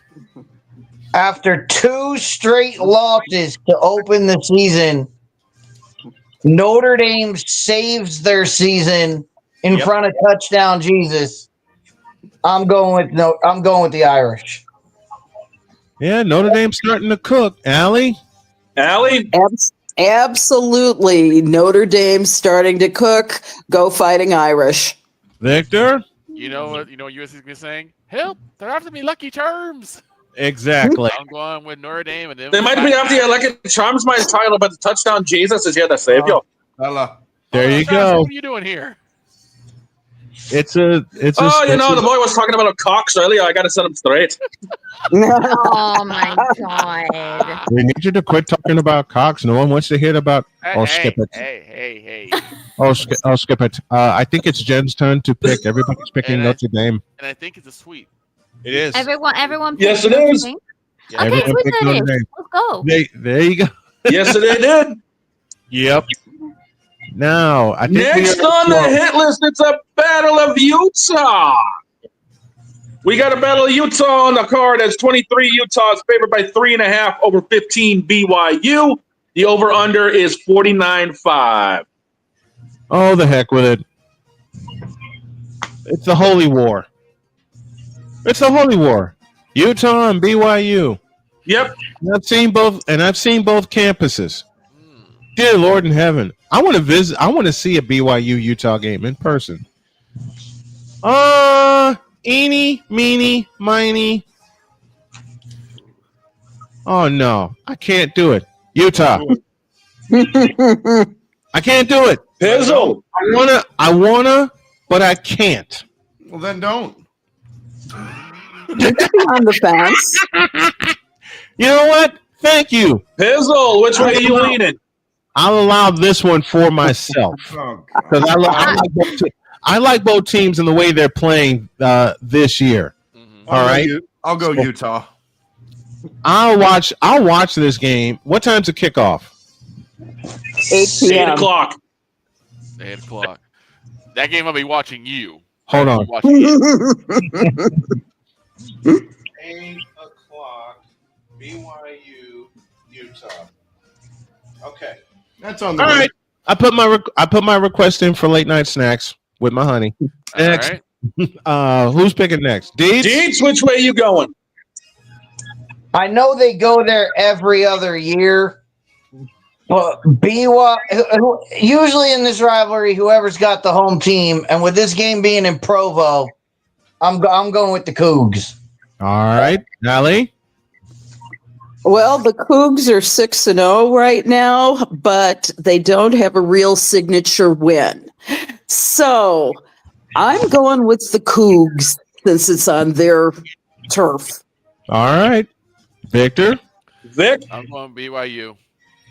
And you're right, Vic. This game may be watching me, even though I'll have this microphone in front of me from watching football all day on Saturday. Exactly. I'm the same way with Allie. BYU needs a signature victory. This will be it. They are desperate not only to get noticed, but they are desperate for that signature win. And that means Pizzle is still on an island. For the third time. Third straight game. Pizzle's on an island with Utah. God, he really is gonna have to buy more drinks with this island, fine. isn't he? That's fine. You should see the drinks that Pizzle lines up when he does pain and game pick'ems. I was drinking a beer last night. I know. All right. I know. I have contacted the barman at Don's. He's going to be sending you over 1 drink. What? 2 drinks. What? 3 drinks. What? 4 drinks. What? 5 drinks. What? 6 drinks. 7. What? All right. Let's hear it, Jim. 8 Bloody freaking Marys. A lot of Bloody Marys. Yep. Next on the list, this game actually flipped on me. Oh, okay. Number 16, Missouri, going up against Auburn. When I first checked this game, Auburn was favored by 1.5. Now it's Missouri favored by 1.5. Over under 43.5.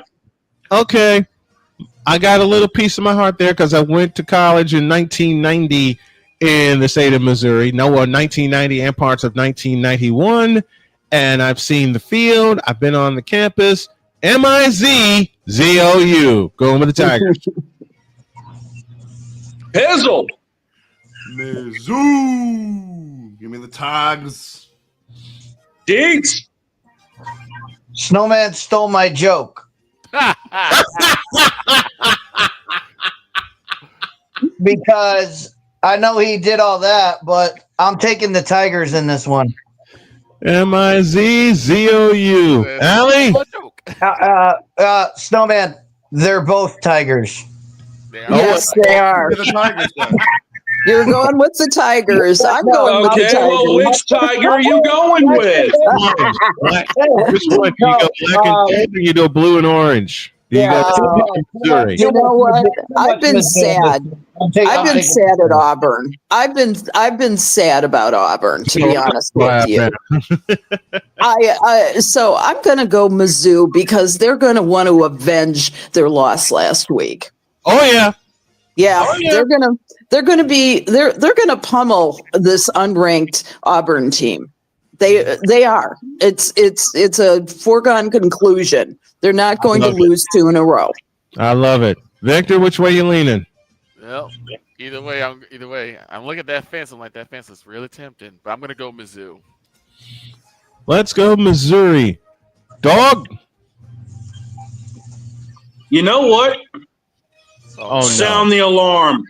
All right. It's a 7:45 under the lights. Give me Auburn in their house to smack Mizzou. And Auburn can pull that upset. Auburn's been known to pull upsets like that. Remember last year against South Carolina? Is that Dogs on the island? Dogs on the island, Jen. All right, Dawn. I love you. I respect you. Thank you for being the voice of Taka. But you got to stay solo on this one, my boy. Don't worry, I'll have the bartender come over after he stocks up Pizzle's Island. And mine too. And mine too, because there are a couple times I was on the island. Next one. There are 2 games left, ladies and gentlemen. 1 college, 1 pro. And boss, you brought this one to me. The 3:30 game. Michigan State versus number 3 Indiana. Indiana's favored by so much I don't even need to say it. Over unders 52.5. That means 51 will go to the Indiana Hoosiers.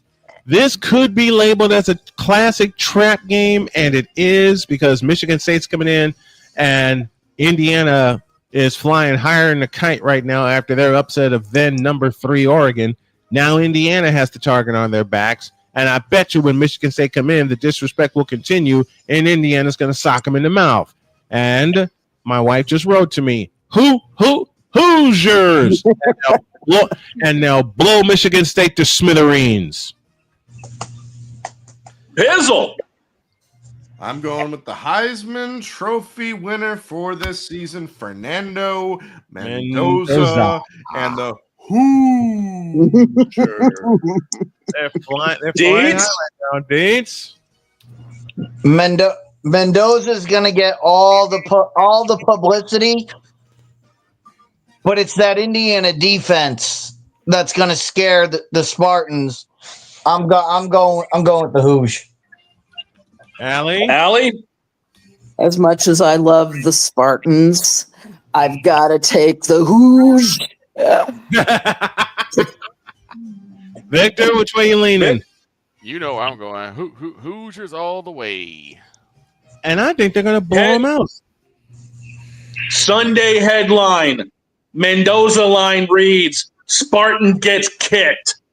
Give me the Hoosiers.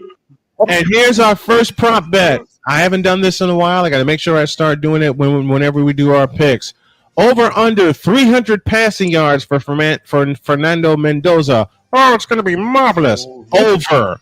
I think he gets Mendoza line. Yep, he'll be way over the Mendoza line. Thank you, Allie. That is wonderful. I want to parlay prop bet of the day, the Mendoza line. 300 passing yards for Mendoza. I'm going over. Pizzle's going over. I think we're all going over 300. Yeah, I'm gonna go under 300 because they're gonna be up by so much they pull them. True. They pull them and then end up going straight running plays for the next down. That can happen. That can happen. Well, speaking of games, we got Jen. We got 3 more words from you. Then we got Thursday night football to talk about. All right. Sweep that ish. Yeah. Last game we are going into, ladies and gentlemen, it's Thursday night football tonight, and it's an absolute dumpster fire. It's Pittsburgh favored by 5.5 over.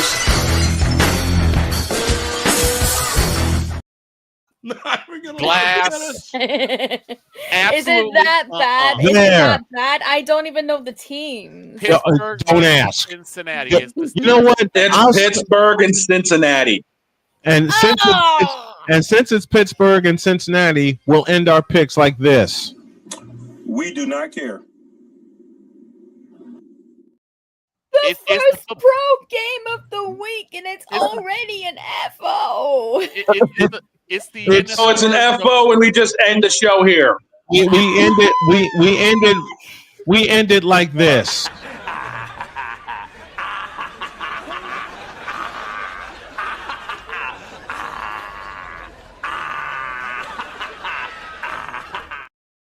One day I'm gonna smack the ever-loving hell out of that clown. I think a few people need to. Those are the picks. Hold on. Those are the picks sure as hell bound to go wrong. Brought to you by Wanna Parlay and BetUS.com. Get us the hell out of here. Wait, I know we're over time, but I want to answer Victor's question from before. Okay. Victor, you asked about Halloween horror movie. Yep. Oh. Yes. And I just want to say this to the man, the myth, the legend, my brother, Tom Dietz. Uh-huh. Happy birthday, because it's his birthday today. Yeah. Happy birthday, Tom. Happy birthday. Also, Victor, you want an off-the-grid horror movie? Yes. Look up the movie Founders Day. It's on Tubi. You can get it for free. Oh, boy. My brother, Tom Dietz, is in the movie. Oh, okay. Okay. And all I have to say about him is he holds a damn good umbrella. That's basically all he does the entire movie. But he is in the movie. You can see him. I saw it in theaters. That's awesome. It's a movie and it's a horror movie. But the key is happy birthday, Tom. Every Thursday and Friday, we roll well beyond time. But you know what? With this crew, with the number one crew that we have in Sports Talk Radio and Sports Talk Television, including the First Lady, Allison Moran, including the Big Dog, the Queen of Taika herself, helping out with the picks. We get Totally DIETZ'D. Pizzle dropping by. Of course, Vicola dropping by with his random musings. I love every single one of you on this crew. And behind the scenes, of course, Dr. K keeping us in line here. Cole Johnson, executive producer emeritus. Love you also. Love everybody and everybody that has been here, either as a guest host or a guest or who has helped out each week. Everybody on this crew is listed on the new crew page for Snowman in the Morning. I love every single one of you. Have a great day. God bless. Remember to make your next move your best move. And always remember, if your dreams don't scare you, then they're just simply not big enough. Dream big, do bigger. Every member of this crew is. We know I am. Dr. K is. And we hope y'all are too. God bless you. And I love you. So long, everybody.